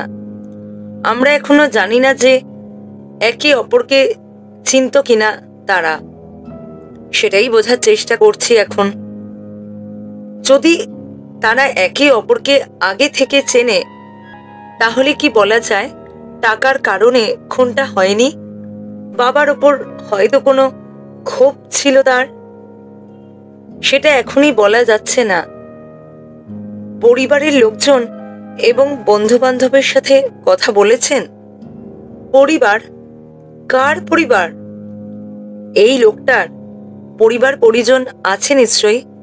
তার ব্যাপারে কি মতামত তাদের? পালাক্রমে দুই ডিটেকটিভের মুখের দিকে তাকালো ইউতো। কেউই কিছু বলল না। চায়ের জন্য ধন্যবাদ বলে কিছুক্ষণ পর ধোঁয়া ওঠা কাপটা তুলে নিল কাগা। একবার চুমুক দিয়ে নামিয়ে রাখলো টেবিলে। ভীষণ বিরক্ত লাগছে এখন ইউতোর। বেশিক্ষণ আর নিজেকে সামলাতে পারল না ও। বললে কি হয়, বলুন না। ইউতো, ধমক দিল ফুমিকো। আমি আন্তরিকভাবে দুঃখিত, মাতসুমিয়া বলে। তদন্তের ব্যাপারে আপনাদের সাথে আলোচনা করার অনুমতি নেই। কিন্তু আমরা তো ভিকটিমের পরিবার, আমাদের নিশ্চয়ই অধিকার আছে খুনির পরিবার তার সম্পর্কে কি বলে সেটা জানার। যেমনটা বলেছি, আমরা এখনো পর্যন্ত নিশ্চিত নই যে এই যুবকই খুনি। আপাতত একটা সড়ক দুর্ঘটনার ভিকটিম সে। আপনারা তাকে যা ইচ্ছা বলতে পারেন, আমি শুধু জানতে চাই। দেখুন, আপনার মনের অবস্থা আমি বুঝতে পারছি, কাকা বলল। আপনার প্রশ্নের জবাব দিতে পারলে ভালোই লাগতো, কিন্তু আমাদের সেই অনুমতি নেই। তথ্যের সুষ্ঠু আদান প্রদানের ওপরে তদন্তের সাফল্য অনেকাংশেই নির্ভরশীল। কেউ যদি বেফাস কিছু বলে বসে, তখন তদন্তের গতি কমে যায়। সেটা নিশ্চয়ই আপনাদের কাম্য নয়। আশা করি কিছুদিন ধৈর্য ধরে আমাদের সাহায্য করবেন। মাথা ঝুঁকিয়ে একবার বাউ করল কাগা। তার দেখা দেখি মাতসুমিয়াও একই কাজ করল। দুজন প্রাপ্তবয়স্ক লোকের এরকম শ্রদ্ধাবনত আচরণের প্রেক্ষিতে ইউতোর আর কিছু বলার থাকলো না। বুকে হাত ভাঁজ করে চুপচাপ দাঁড়িয়ে রইল সে। মাথা ওঠান প্লিজ, ব্যস্ত হয়ে বলল ফুমিকো। আপনারা কি অন্তত আমাদের এটুকু জানাতে পারবেন যে আসলে কি হয়েছিল? আসলে সেটুকুই জানতে চাই আমরা। কেন এরকম মৃত্যুবরণ করতে হলো আমার স্বামীকে? সঠিক সময় এলে নিশ্চয়ই বলবো, মাতসুমিয়া বলে। আসলেই বলবেন তো? অবশ্যই, জোরে জোরে মাথা ঝাঁকালো মাতসুমিয়া। আসলে আমার কয়েকটা প্রশ্ন আছে। ইউতোর দিকে তাকালো কাগা। আপনাকে জিজ্ঞেস করলে ভালো হবে বোধহয়। নিজে নোটবুকটা খুলল কাগা। আপনি তো সুবনকান জুনিয়র হাই স্কুলের ছাত্র ছিলেন। কি বলবে বুঝতে পারছে না ইউতো। আর যাই হোক, অন্তত এরকম কিছু শোনার আশা করেনি ও। হ্যাঁ ছিলাম, কি হয়েছে তাতে? 3 দিন আগে সেখানে ফোন করেছিলেন আপনার বাবা। তার কল লিস্ট থেকে তথ্যটা পেয়েছি আমরা। আমার বাবা স্কুলে ফোন দিয়েছিল? মায়ের দিকে তাকালো ইউতো। তোমাকে এই ব্যাপারে কিছু বলেছিল? মাথা ঝাঁকালো ফুমিকো। ইউতোর পুরনো স্কুলে কেন ফোন দিল ও? তাহলে আপনিও এই ব্যাপারে কিচ্ছু জানতেন না মিসেস আওয়াইয়াগি? না, এই প্রথম শুনলাম। ঠিক আছে, আমি তাহলে স্কুলে যোগাযোগ করব। আপনি যদি কিছু জানতে পারেন আমাদের একটু জানাবেন প্লিজ। নিশ্চয়ই, নোটবুক বন্ধ করে বলল কাকা। ও হ্যাঁ, আরেকটা ব্যাপার, আপনার স্বামী কি প্রায় নিহনবাসীর ওই দিকে যেতেন? এই ব্যাপারে আমরা কেউই কিছু জানি না, বোকাটে স্বরে জবাব দিল ফুমিকো। ও যেন কেন গিয়েছিল ওখানে? আচ্ছা, নিহনবাসী তো অনেক বড় এলাকা, বেশ কয়েকটা ডিস্ট্রিক্ট আছে ওখানে। ওগুলোর কোনটার কথা কি বলেছিলেন মিস্টার আওয়াইয়াগি? আরো একবার জবাবের আশায় হারুকা এবং ইউতোর দিকে তাকালো ফুমিকো। দুজনেই নীরবে মাথা ঝাঁকালো কেবল। ঠিক আছে, মৃদু হেসে বলল কাকা। ডিটেকটিভ দুজন বেরিয়ে গেল বিদায় নিয়ে। তারা চলে যাওয়ার পর কেমন যেন অস্থিরতা পেয়ে বসল ইউতোকে। ভেবেছিল পুলিশের লোকেদের কাছ থেকে গুরুত্বপূর্ণ কিছু তথ্য জানতে পারবে, কিন্তু তারা আশায় হতাশা আরো বাড়ল। ঘরটায় ওরা তিনজন আবারও একা। সেই দম বন্ধ করা অনুভূতিটা ফিরে এসেছে আবারও। কিচ্ছু হবে না, হারুকা বলল। আমাদের দিয়ে কিচ্ছু হবে না। কেন? ইউতো জানতে চায়। আমাদের কি সমস্যা? আমাদের কি সমস্যা? পাল্টা বলে হারুকা। বাবার ব্যাপারে কিছুই জানি না আমরা। পুলিশের তদন্তে কাজে লাগতে পারে এরকম কিছুই বলতে পারিনি। তাদের প্রশ্নের জবাবে কেবল বলেছি জানি না, আমি কখনো দেখিনি আগে, ব্যাস এইটুকুই। তারা নিশ্চয়ই ভাবছে আমরা গাধার দল।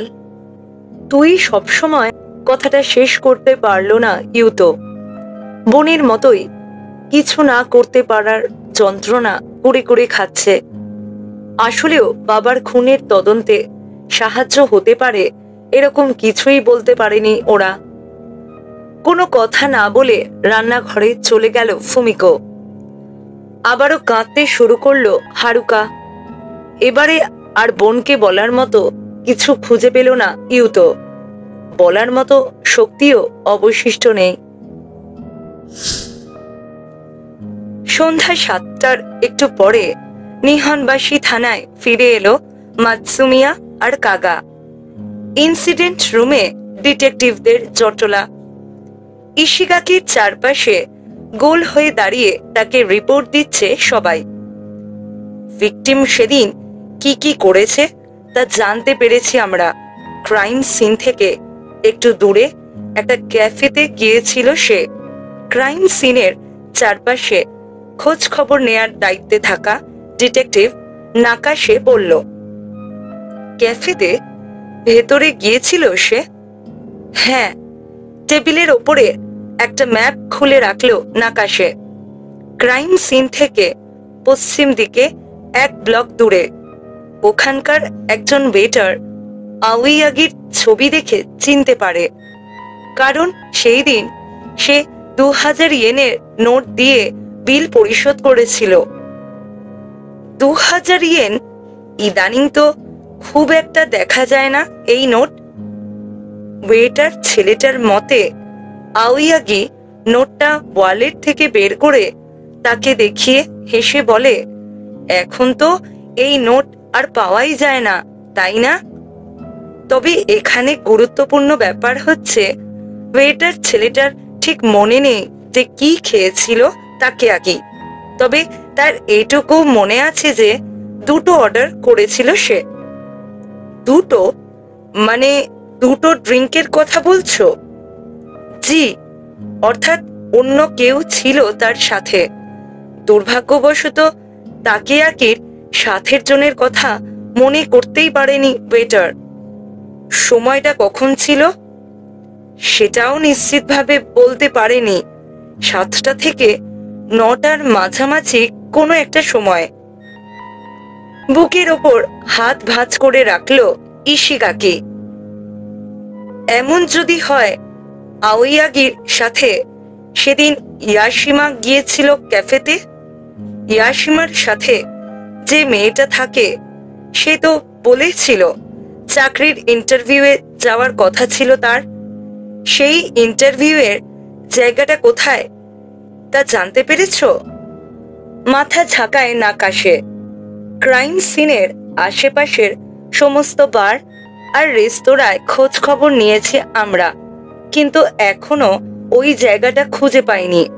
ইয়াশিমার কল লিস্টও দেখা হয়েছে, কিন্তু ওখানে এমন কোনো নম্বর পাইনি যেখানে ইন্টারভিউ দিতে যেতে পারে সে।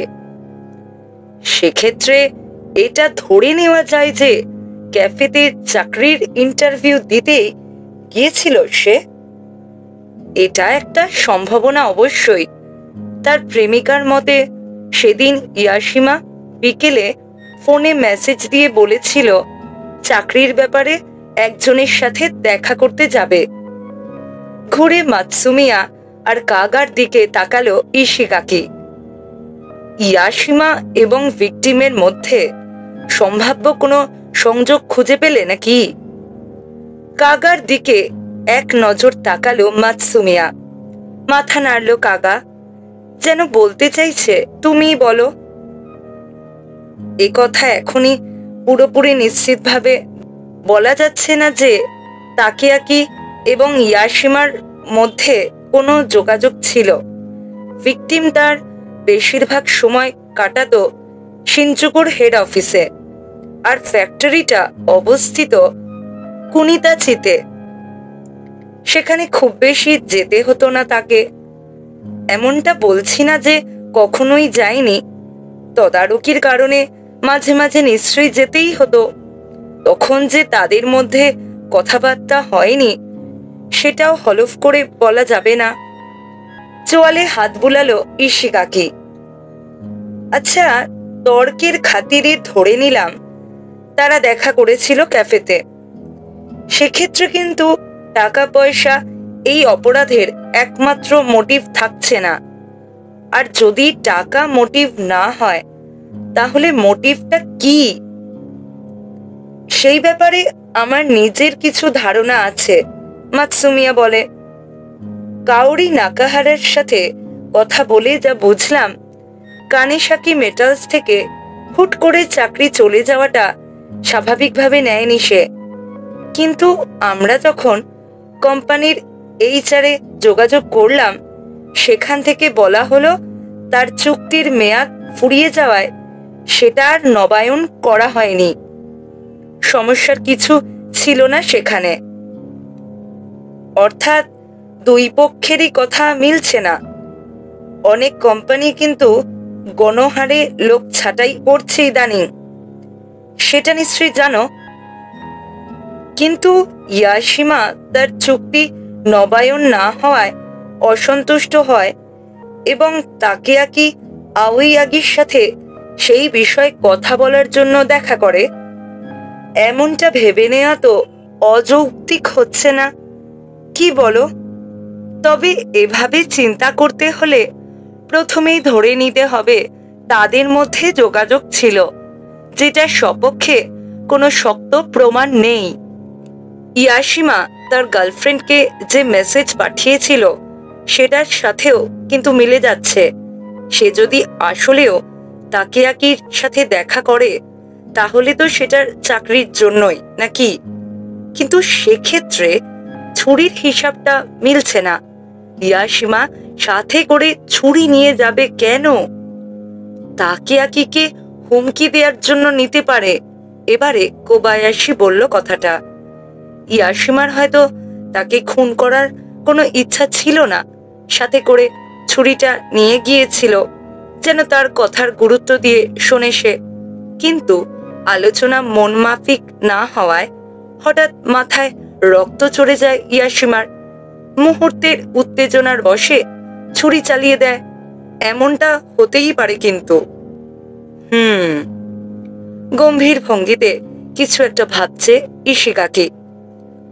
অধস্তন ডিটেকটিভদের দিকে একে একে তাকালো সে।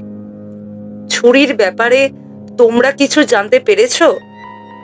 কথা বলার আগে একবার গলা খাকারি দিল সাকাগামী। বিদেশি ছুরি বহুল ব্যবহৃত একটা মডেল। টোকিওতে যারা এই মডেলের ছুরি বিক্রি করে তাদের সাথে কথা বলেছি আমরা, কিন্তু তাদের কেউই ইয়াশিমাকে দেখেনি। অবশ্য ইদানিং সবকিছুই অনলাইনে কেনা যায়, সুতরাং ছুরিটা ওভাবেও জোগাড় করতে পারে সে। কাউরি নাকাহারা জানিয়েছে এরকম ছুরি আগে কখনো দেখেনি সে, মাতসুমিয়া বলে। নাক দিয়ে শব্দ করলো সাকাগামী। আর তুমি তার কথা বিশ্বাস করে বসে আছো? এই বিষয় একদম নিশ্চিত হতে হবে আমাদের, ইশিকাকি বলে। জ্ঞান ফেরার পর ইয়াশিমা যদি বলে বসে ছুরিটা আসলে ভিকটিমের ছিল, তখন পরিস্থিতি আরো জটিলের দিকে মোড় নেবে। ছুরিটা যে ইয়াশিমার সে ব্যাপারে আরো পোক্ত প্রমাণ দরকার আমাদের। তুমি এদিকটা দেখো সাকাগামী। জি স্যার। ঘড়ির দিকে তাকালো ইশিকাকি। বিষয়টা আমাদের পছন্দ হোক বা না হোক, ইয়াশিমার জ্ঞান ফেরা অবধি অপেক্ষা করতেই হবে। আজকের জন্য এই পর্যন্তই থাক। সবাই বাসায় গিয়ে ভালো করে ঘুমিয়ে নাও। জি স্যার, এবারে সবাই একযোগে বলল। মাতসুমিয়া বাড়ি ফেরার প্রস্তুতি নিচ্ছে। এমন সময় কাগা এভিডেন্স ফাইলে রাখা ছবিগুলো দেখতে শুরু করলো। তাকিয়াকি আওয়াগির ব্রিফকেসে প্রাপ্ত জিনিসগুলো বেশ আগ্রহ নিয়েই দেখছে সে। কিছু চোখে পড়লো নাকি? মাতসুমিয়া জানতে চায়। একটা ছবির দিকে আঙুল তুলে দেখালো কাগা। চশমার কেসটা দেখা যাচ্ছে সেই ছবিতে। কাপড়ের তৈরি। কেসটা সাজানো হয়েছে নারী এবং পুরুষের দুটি ঐতিহ্যবাহী মুখোশের নকশা দিয়ে। হিরাগানায় কিছু লেখাও আছে। কি এমন বিশেষত্ব আছে এটার? জবাব না দিয়ে ফোন বের করে একটা নম্বরে কল করলো কাগা। হ্যালো, নিহনবাসী থানা থেকে ডিটেকটিভ কাগা বলছি। জি, চিনতে পেরেছেন তাহলে? অনেকদিন দেখা হয় না। আসলে আপনার সাথে একটা ব্যাপারে কিছু কথা ছিল, দেখা করতে পারলে ভালো হতো। না, ওরকম জরুরি কিছু না, আপনাকে একটা জিনিস দেখাতাম। আসলে ধন্যবাদ। কথা শেষে চশমার কেসের ছবিটা ফাইল থেকে বের করে উঠে দাঁড়ালো কাগা। কোথায় চললে? দ্রুত উঠে দাঁড়িয়ে বলল মাতসুমিয়া। একটা ব্যাপারে খোঁজ খবর নিতে হবে একটু। খুব সম্ভবত কেসের সাথে কোনো সম্পর্ক পাওয়া যাবে না। তোমার সাথে গিয়ে কাজ নেই। না, যাব আমি। তদন্তের ক্ষেত্রে কোনো সূত্রই ফেলনা নয়। শুকনো হাসি ফুটল কাগার মুখে। এই কথাটা আগে বেশ কয়েকবার শুনেছি আমি। তুমিও তো মানো এটা, তাই না? মাতসুমিয়া বলে। হ্যাঁ, মানি বলতে পারো। তার ছেলে হিসেবে এই কথাটা তোমার বলার কথা, আমার না। কাগার পেছন পেছন রুম থেকে বের হওয়ার সময় ভাবে মাতসুমিয়া। থানার সামনে থেকে একটা ট্যাক্সি ডাক দিল কাগা। আমাজাকি গলি, ড্রাইভারকে বলল সে। জানি কাছেই জায়গাটা, কিন্তু দ্রুত যেতে হবে, জরুরি কাজ আছে। সরি। আমাজাকি গলি, ওখানে কেন যাচ্ছি? মাতসুমিয়া জানতে চাইল। গেলেই বুঝতে পারবে, বলে জানালা দিয়ে বাইরে তাকালো কাগা। মাতসুমিয়ার মনে হলো এবারে অন্য একটা বিষয় আলাপ তোলা যায়। তোমাকে একটা ব্যাপারে আগেই জিজ্ঞেস করব ভেবেছিলাম। তোমার বাবার দ্বিতীয় মৃত্যুবার্ষিকীর অনুষ্ঠানের কি খবর? এটা বলো না যে ভুলে গেছো।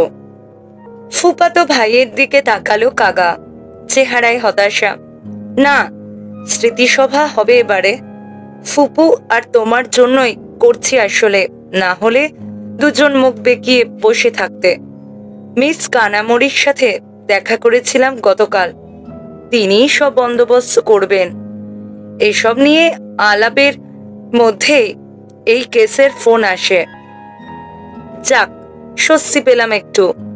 মা তো ভীষণ চিন্তায় পড়ে গেছিল, ভেবেছিল তোমার এসবে কিছু যায় আসে না। সত্যি বলতে স্মৃতিসভার কোনো প্রয়োজনীয়তা সেই অর্থে অনুভব করি না আমি, কারণ তোমার এ ব্যাপারে ভুল ধারণা আছে। আমরা কিন্তু কখনো নিজেদের জন্যে স্মৃতিসভার আয়োজন করি না।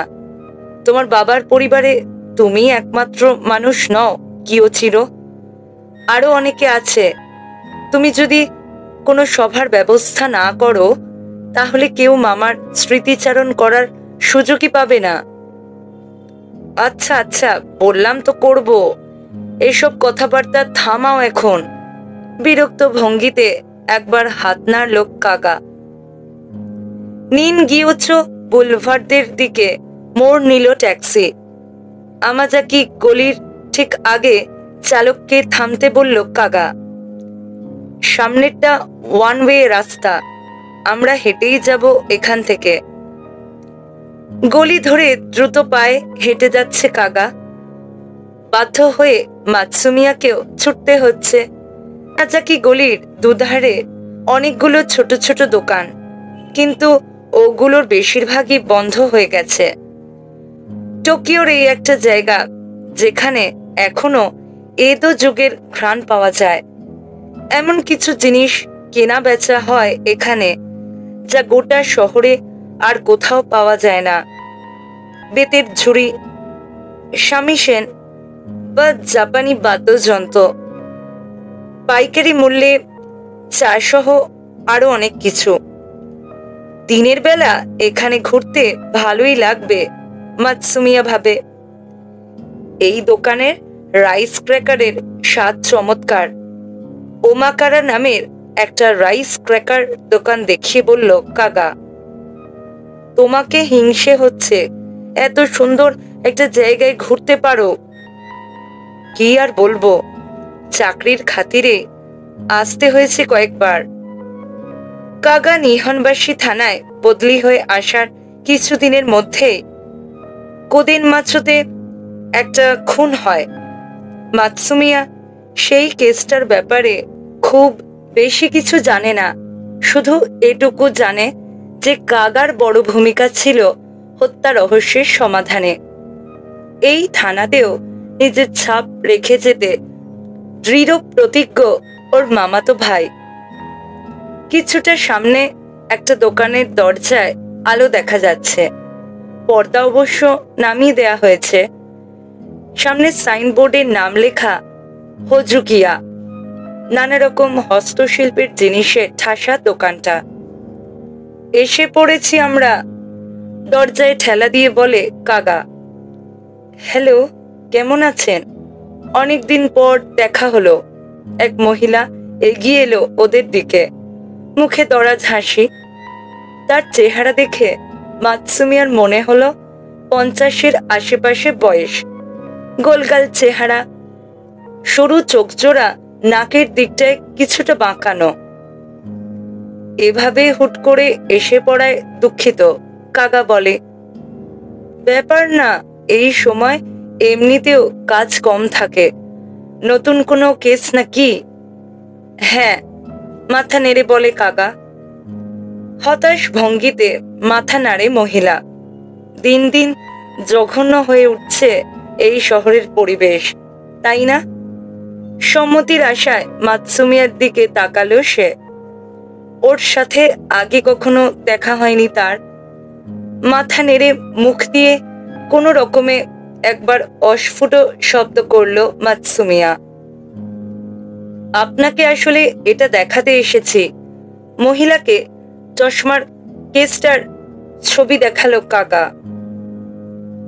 একবার দেখেই মাথা নাড়ল মহিলা। একটু অপেক্ষা করুন। পেছনের দিকে হাঁটা দিল সে। দোকানটা সরু কিন্তু বেশ লম্বা। সেলাই করা কাপড়ের ব্যাগ, ছোট ছোট খেলনা এবং নানা রকম জিনিস তাকগুলোতে ঠেসে রাখা। দারুণ দেখতে পুরনো আমলের নকশার কয়েকটা লাটিমও আছে। ফিরে এলো মহিলা।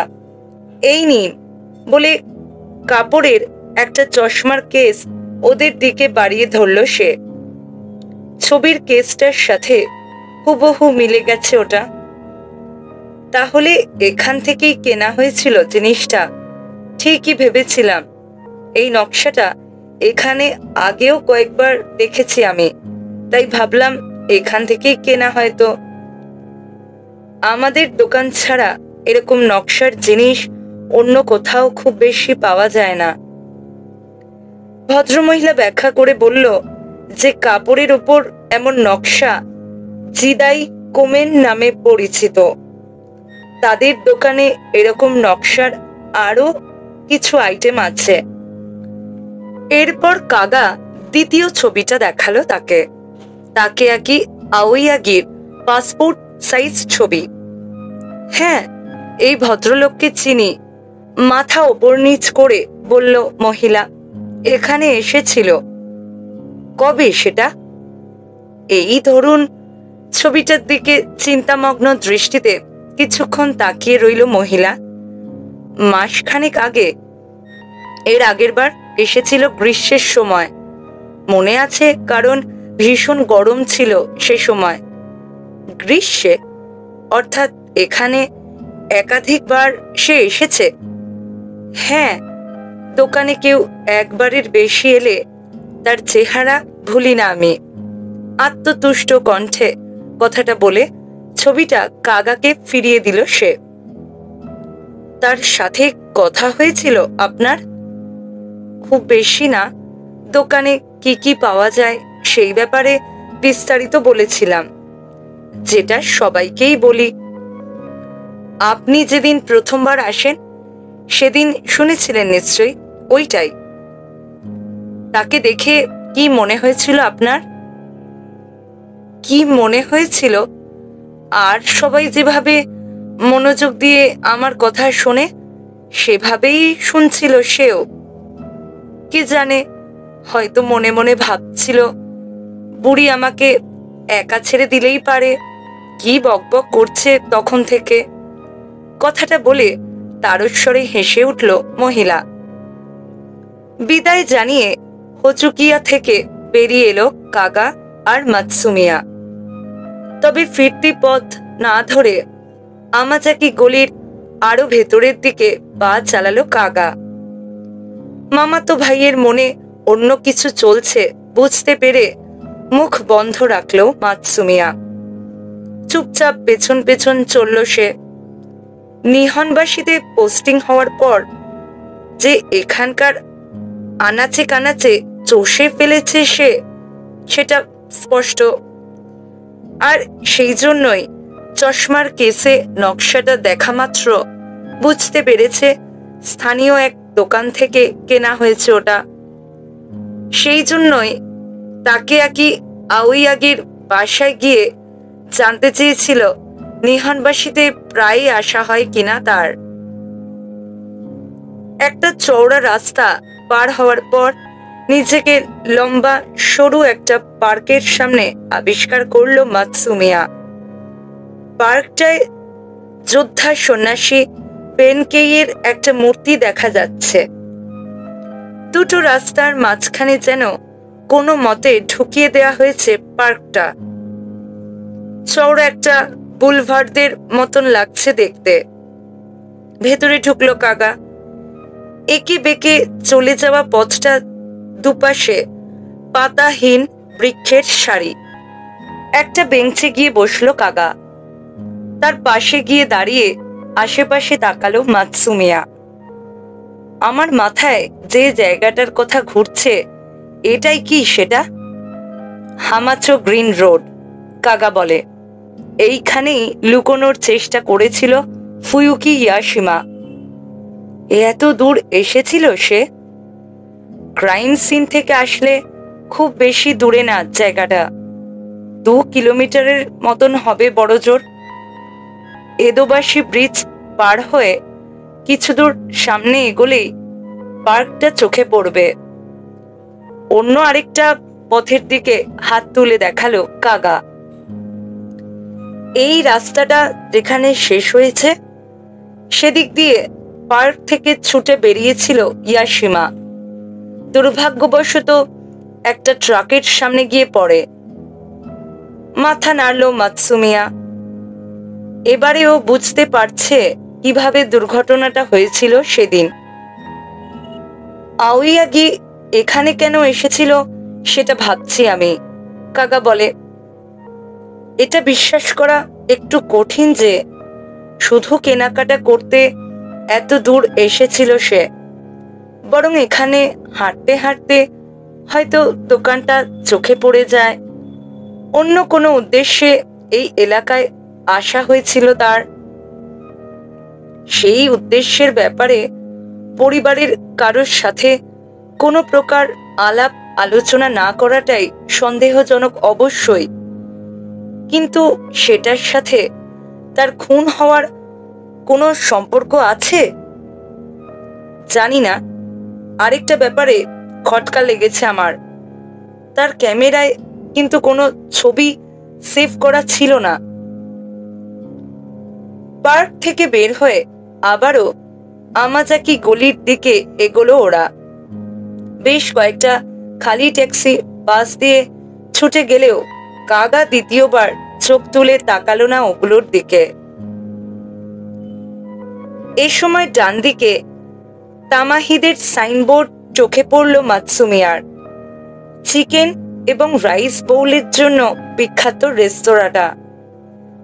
আরো কিছু দূর সামনে এগোনোর পর মাতসুমিয়া বুঝতে পারল কাগার গন্তব্য ক্রাইম সিনে চলেছে সে। একটু পরে নিহনবাসী ব্রিজের ওপর দিয়ে চলে যাওয়া এলিভেটেড এক্সপ্রেসওয়েটা দৃশ্যমান হলো ওদের সামনে। এদোবাসী ব্রিজের কাছে পৌঁছে গেছে দুজনে। এখন রাস্তা পার করে সোজা এগোলে নিহনবাসী ব্রিজের উত্তর প্রান্ত। কিন্তু সেদিকে না গিয়ে এদোবাসী ব্রিজের ওপর দিয়ে গেল ওরা, কারণ আন্ডারপাসটা ওদিকে। ইয়াশিমা সেদিন সম্ভাব্য যে পথ দিয়ে পালিয়েছিল সেইটাই অনুসরণ করছে ওরা, কিন্তু উল্টো ক্রমে। আন্ডারপাসটা আবারও জনসাধারণের জন্য খুলে দেওয়া হয়েছে। সেখান থেকে বাইরে বেরোনোর পর এদোবাসী ব্রিজের দিকে পিঠ দিয়ে দাঁড়িয়ে দক্ষিণ দিকে ইশারা করল কাগা। আওয়াগি যে ক্যাফেটায় গিয়েছিল সেটা তো এই দিকেই, তাই না? হ্যাঁ, শোয়া বুলভার্ড থেকে একটা রাস্তা দূরে। সেখানে দাঁড়িয়ে বিস্মিত ভঙ্গিতে একদিকে মাথা কাত করল কাগা। একথা জিজ্ঞেস করছো কেন? আমি ভাবছি আওয়াগি সেদিন আসলে কোথায় চলেছিল। বাড়ি ফেরার জন্য আন্ডারপাসটা ব্যবহার করার কোনো দরকারই ছিল না তার। ক্যাফের পাশে নিহনবাসী মেট্রো স্টেশনের একটা প্রবেশ পথ আছে, দেখেছ নিশ্চয়ই। শোয়া বুলভার্ডের দিকে একবার তাকালো মাতসুমিয়া। এরপর ঘুরে দাঁড়িয়ে এদোবাসী ব্রিজের ওপর নজর বুলালো। ঠিকই বলেছে কাগা, হয়তো ইয়াশিমা তাকে ফুসলিয়ে নিয়ে এসেছিল এখানে। যদি আগে থেকেই ছুরিটা ব্যবহারের পরিকল্পনা থেকে থাকে তার, সেক্ষেত্রে আন্ডারপাসটা একদম মোক্ষম জায়গা। হ্যাঁ, কিন্তু তাকে নিচে নিয়ে যাওয়ার জন্য কি বলতে পারে সে? চলুন একটু ঘুরে দেখি এলাকাটা। আমি জানি না। আবারও হাঁটতে শুরু করলো কাগা। এবারে নিহনবাসী ব্রিজের দিকে চলেছে সে। ছুরিবিদ্ধ অবস্থায় প্রচন্ড কষ্ট সত্ত্বেও যেদিকে গিয়েছিল সেদিন তাকিয়াকি আওয়াগি। ভাবিনি যে এতটা হাঁটতে হবে আজকে, মাতসুমিয়া বলল এ সময়। তুমি চাইলে চলে যেতে পারো। তুমি ভালো করেই জানো, সেজন্য কথাটা বলিনি আমি। চলতি পথে হঠাৎ দাঁড়িয়ে পড়ল কাগা। তীক্ষ্ণ দৃষ্টিতে তাকালো মাতসুমিয়ার দিকে। কথাটা একবারই বলবো আমি, ফুয়ুকি ইয়াশিমার যদি জ্ঞান না ফেরে, তাহলে এর চেয়ে আরো 100 গুণ বেশি পথ হাঁটতে রাজি আছি আমি। যদি তোমার সেটা পছন্দ না হয়, তাহলে ইশিগাকি এবং কোবায়াশির সাথে কথা বলে অন্য একজন পার্টনার জুটিয়ে নাও। না বুঝে কথা বলছো তুমি, পাল্টা ঝাঁচের সাথে বলে সোজা হাঁটতে লাগলো মাতসুমিয়া। খুব বেশি দূর যেতে পারেনি, এমন সময় জ্যাকেটের ভেতরে কেঁপে উঠল ওর মোবাইল ফোনটা। বের করে দেখলো স্কোয়াড লিডার কোবায়াশি ফোন দিয়েছে। বাসায় ফিরছো নাকি জানতে চাইল কোবায়াশি। না, আমরা ক্রাইম সিনের কাছাকাছি আছি এখন। যাক, এক্ষুনি হাসপাতালে যেতে হবে তোমাদের, ইয়াশিমা যেখানে আছে। কেন, জ্ঞান ফিরেছে নাকি তার? আমাদের ভাগ্য অত ভালো হলে তো হতোই, তার প্রেমিকা অজ্ঞান হয়ে গেছে। কাউরি নাকাহারা? খুব বেশি গুরুতর সমস্যা না, খুব সম্ভবত অ্যানিমিয়া। যাই হোক, হাসপাতাল থেকে ফোন দিয়ে বলল আমাদের সাথে নাকি গুরুত্বপূর্ণ কথা আছে। ওখানেই যাচ্ছি এখন। আমি চাই তুমিও থাকো মিটিংয়ে।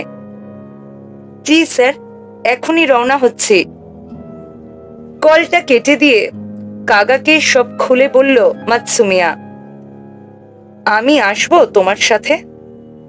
না কিয়োচিরো, তুমি বাসায় গিয়ে বিশ্রাম নাও বরং। তাছাড়া কালকে থেকে অনেক হাঁটতে হবে তোমাকে, কেবলই বললে। একটা ট্যাক্সির উদ্দেশ্যে হাত উঁচু করে বলল মাতসুমিয়া। হাসপাতালে পৌঁছে দেখল ইউনিফর্ম পরিহিত এক পুলিশ অফিসারের সাথে কথা বলছে কোবায়াশি। ওদের দুজনকে একটা আলোচনা কক্ষে নিয়ে এলো সে। আগে থেকে সাদা অ্যাপ্রন পরিহিত একজন ডাক্তার বসেছিল ওখানে। এই ভদ্রলোকের সাথে আগে কথা হয়নি ওদের। সকালে অন্য একজন ফুয়ুকি ইয়াশিমার অবস্থা সম্পর্কে খুলে বলেছিল ওদের। মিস নাকাহারার কি অবস্থা? মাতসুমিয়া জানতে চাইল।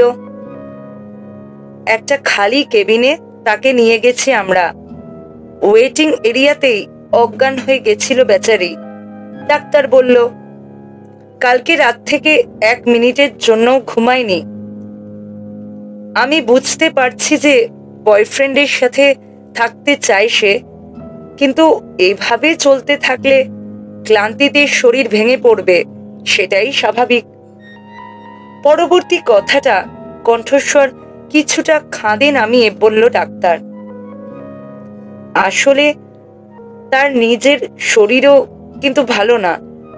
মিস নাকাহারা সন্তান সম্ভবা। অবাক না হয়ে পারল না মাতসুমিয়া। আপনি নিশ্চিত? অজ্ঞান হয়ে পড়ে যাওয়ায় মাথায় আঘাত লেগেছিল তার, তাই এক্সরে করতে বলেছিলাম আমি, কিন্তু কিছুতেই রাজি করানো যায়নি তাকে। তখন এক পর্যায়ে আমাকে কথাটা বলে সে। গর্ভাবস্থার 3য় মাস চলছে তার।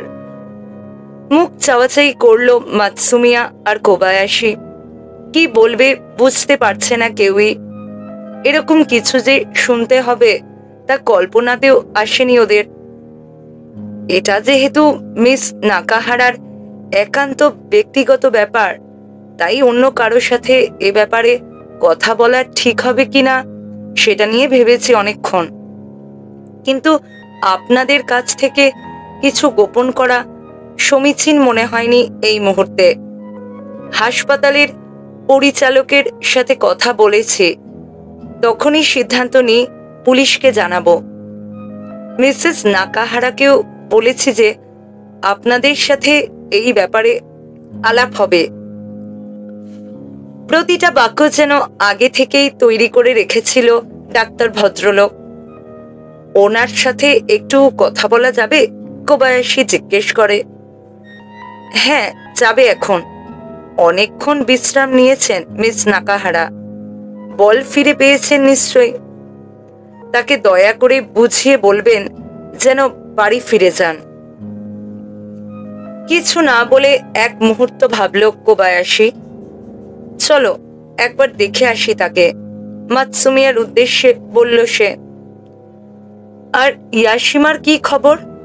তার অবস্থার কোনো উন্নতি হয়েছে? ডাক্তারকে জিজ্ঞেস করল মাতসুমিয়া। ওর দায়িত্বে যে আছে তার সাথে কথা হয়েছে আমার। তিনি বললেন আপাতত আশঙ্কামুক্ত সে, তবে এখনো একদম নিশ্চিত হয়ে কিছু বলা সম্ভব না। কেন কখন ফিরতে পারে সেই ব্যাপারে কিছু বলা যাবে কি? এই প্রশ্নের কোনো জবাব আসলে কারো পক্ষেই দেয়া সম্ভব না। এবারে কিছুটা রূঢ় শোনালো ডাক্তারের কণ্ঠস্বর। কাউরিকে যে কেবিনটায় রাখা হয়েছে ওদের সেখানে নিয়ে গেল ডাক্তার। মাতসুমিয়া এবং কোবায়াশিকে বাইরে দাঁড় করিয়ে রেখে কিছুক্ষণের জন্য একাই ভেতরে ঢুকল সে। ফিরে এলো কয়েক মিনিট পর। তার শরীর এখন ভালো, চিন্তার কিছু নেই। ডাক্তারকে পাশ কাটিয়ে কেবিনে প্রবেশ করলো মাতসুমিয়া আর কোবায়াশি। বিছানার একপাশে বসে আছে কাউরি নাকাহারা। ঔষধের প্রভাবে খুব সম্ভবত মাথাটা ঝুলে আছে সামনের দিকে, তবে সকালের তুলনায় রং ফিরেছে চেহারায়। আপনার বর্তমান অবস্থা নিয়ে আলাপ হয়েছে ডাক্তারের সাথে, মাতসুমিয়া বলল। খুব ধকল গেছে আপনার ওপর দিয়ে। বাচ্চার কোনো সমস্যা হয়নি জেনে খুশি হয়েছি। দুর্বলভাবে একবার মাথা নাড়ল কেবল কাউরি, মুখে কিছু বলল না।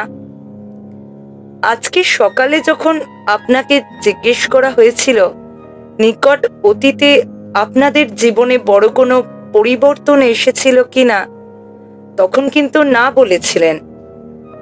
আপনি যে অন্তঃসত্ত্বা সেটা গোপন করার কারণ কি? জবাব দিল না কাউরি। কোলের ওপর দুহাত নিয়ে এসে খসছে সে। আপনার বয়ফ্রেন্ড সে তো জানতো? নরম সুরে জিজ্ঞেস করলো কোবায়াশি। দৃশ্যতই জমে গেল কাউরি। এরপর আলতো করে মাথা নেড়ে সায় জানালো একবার। আপনারা তো বিবাহিত ছিলেন না, বিয়ের ব্যাপারে কিছু ভাবছিলেন নাকি? জিভ বের করে একবার ঠোঁট ভিজিয়ে নিল মেয়েটা।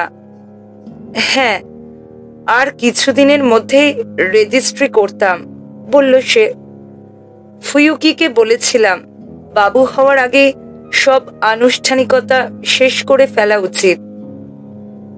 সত্যি বলতে আপনারা বোধহয় একটু অর্থকষ্টে ছিলেন, তাই না? শুনেছি আপনার বয়ফ্রেন্ড নতুন চাকরি পাচ্ছিলেন না অনেক দিন ধরে। ভুল বলেননি, একটু কঠিন সময় যাচ্ছিল আমাদের। তবে ফুয়ুকি সবসময় বলতো ও পুরোপুরি সুস্থ হলে আগের মতো কাজ করতে পারবে আবার। ও হ্যাঁ, 2 মাস আগে নাকি অসুস্থ হয়ে পড়েছিলেন। কি হয়েছিল? ও আসলে ঘাড়ে সমস্যা। ঘাড়ের পেশি শক্ত হয়ে গেছিল, নাড়াতে পারতো না। কিন্তু 2 মাস আগে অবস্থা বেশি খারাপ হয়ে যায় হঠাৎ করে। ফলে বাম হাত অসাড় হয়ে আসে। এইটা তো চিন্তার বিষয়। সমস্যাটা হলো কেন তা আমরা জানি না। ফুয়ুকিকে হাসপাতালে যাওয়ার ব্যাপারে রাজি করাতে পারিনি। তবে গত কয়েক সপ্তাহে আগের তুলনায় সুস্থ হয়ে উঠেছিল কিছুটা। সেই জন্যই চাকরি জোগাড়ের ব্যাপারে ওরকম তোড়জোড় করছিল। এমন সময় দুর্ঘটনাটা। দুই ঠোঁট চেপে ধরল কাউরি। আবেগ নিয়ন্ত্রণ করতে কষ্ট হচ্ছে তার। এই যুগে বাচ্চা কাচ্চা নেয়া অনেক খরচের বিষয়। নিয়মিত টাকার জোগাড় না থাকলে পোষানো সম্ভব না। ইচ্ছাকৃতভাবে নিষ্পৃহ কণ্ঠে কথাটা বলল কোবায়াশি। আপনার বয়ফ্রেন্ড এই ব্যাপারে কিছু ভেবেছিল? লম্বা একটা শ্বাস নিয়ে গনগনে দৃষ্টিতে কোবায়াশির দিকে তাকালো কাউরি। আমরা মানিয়ে নিতে পারবো। আগেও কঠিন সব পরিস্থিতির মুখোমুখি হয়েছি আমরা, কিন্তু একজন আরেকজনের পাশে থাকায় কোনো সমস্যা হয়নি। টোকিওতে আসার আগে একে অপরকে কথা দিয়েছিলাম আমরা, যত সমস্যাই হোক না কেন আমরা কেউ কাউকে ছেড়ে যাব না। আর সেজন্যই ফুয়ুকি ইয়াশিমা কখনো কাউকে খুন করার কথা ভাবতে পারে না। কাউরির দৃপ্ত দৃষ্টি যেন এই কথাই বোঝাতে চাইছে ওদের। নীরবে একবার মাথা নাড়ল কোবায়াশি। মেয়েটাকে আর রাগাতে চাইছে না এই মুহূর্তে। ও আরেকটা কথা, আপনি বাসায় গেলেই বোধহয় ভালো হবে, মাতসুমিয়া বলে। এভাবে চলতে থাকলে শরীর আরো খারাপ হয়ে যাবে। আপনাদের বাচ্চার জন্যও সেটা ভালো না নিশ্চয়ই। আমি আপনাকে বাড়ি পৌঁছে দেব। আপনাদের বিরক্ত করার কোনো ইচ্ছে নেই আমার। দরকার পড়লে প্রত্যক্ষদর্শী বা সাক্ষীদের বাড়ি পৌঁছে দেওয়া আমাদের কর্তব্য, কোবায়াশি বলে। তাছাড়া আপনি এখানে থাকলেই যে আপনার বয়ফ্রেন্ড সুস্থ হয়ে উঠবে এমন তো না। মন্তব্যটা রুড শোনালেও ভুল বলেনি কোবায়াশি। কাউরি নিজেও সেটা বুঝতে পেরেছে খুব সম্ভবত। অনিচ্ছা সত্ত্বেও মাথা নেড়ে সায় জানালো সে। হাসপাতাল থেকে বেরিয়ে কোবায়াশিকে শুভরাত্রি জানালো মাতসুমিয়া। কাউরিকে বাসায় পৌঁছে দেবে ও। একটা ট্যাক্সিতে উঠে পড়ল দুজনে। বেশ খানিকটা সময় কেউ কিছু বলল না। কিছুক্ষণ পর সাহস করে মুখ খুলল কাউরি।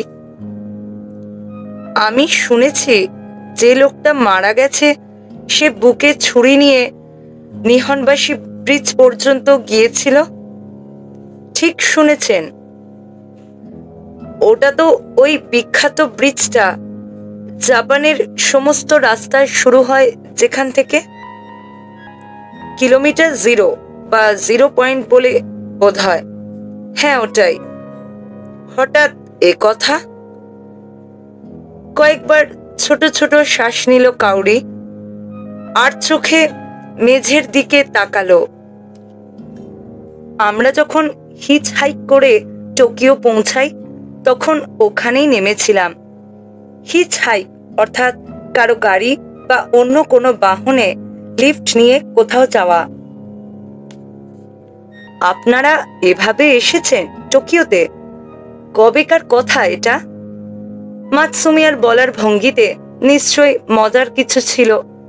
হাসি ফুটল কাউরির মুখে। ব্যাপারটা আসলেও মজার, তাই না? মানে এই একবিংশ শতাব্দীতে এসে কেউ আর হিচহাইক করে না। আমাদের হাতে তখন টাকা পয়সা ছিল না, তাই বিকল্প কোনো উপায় মাথায় আসেনি।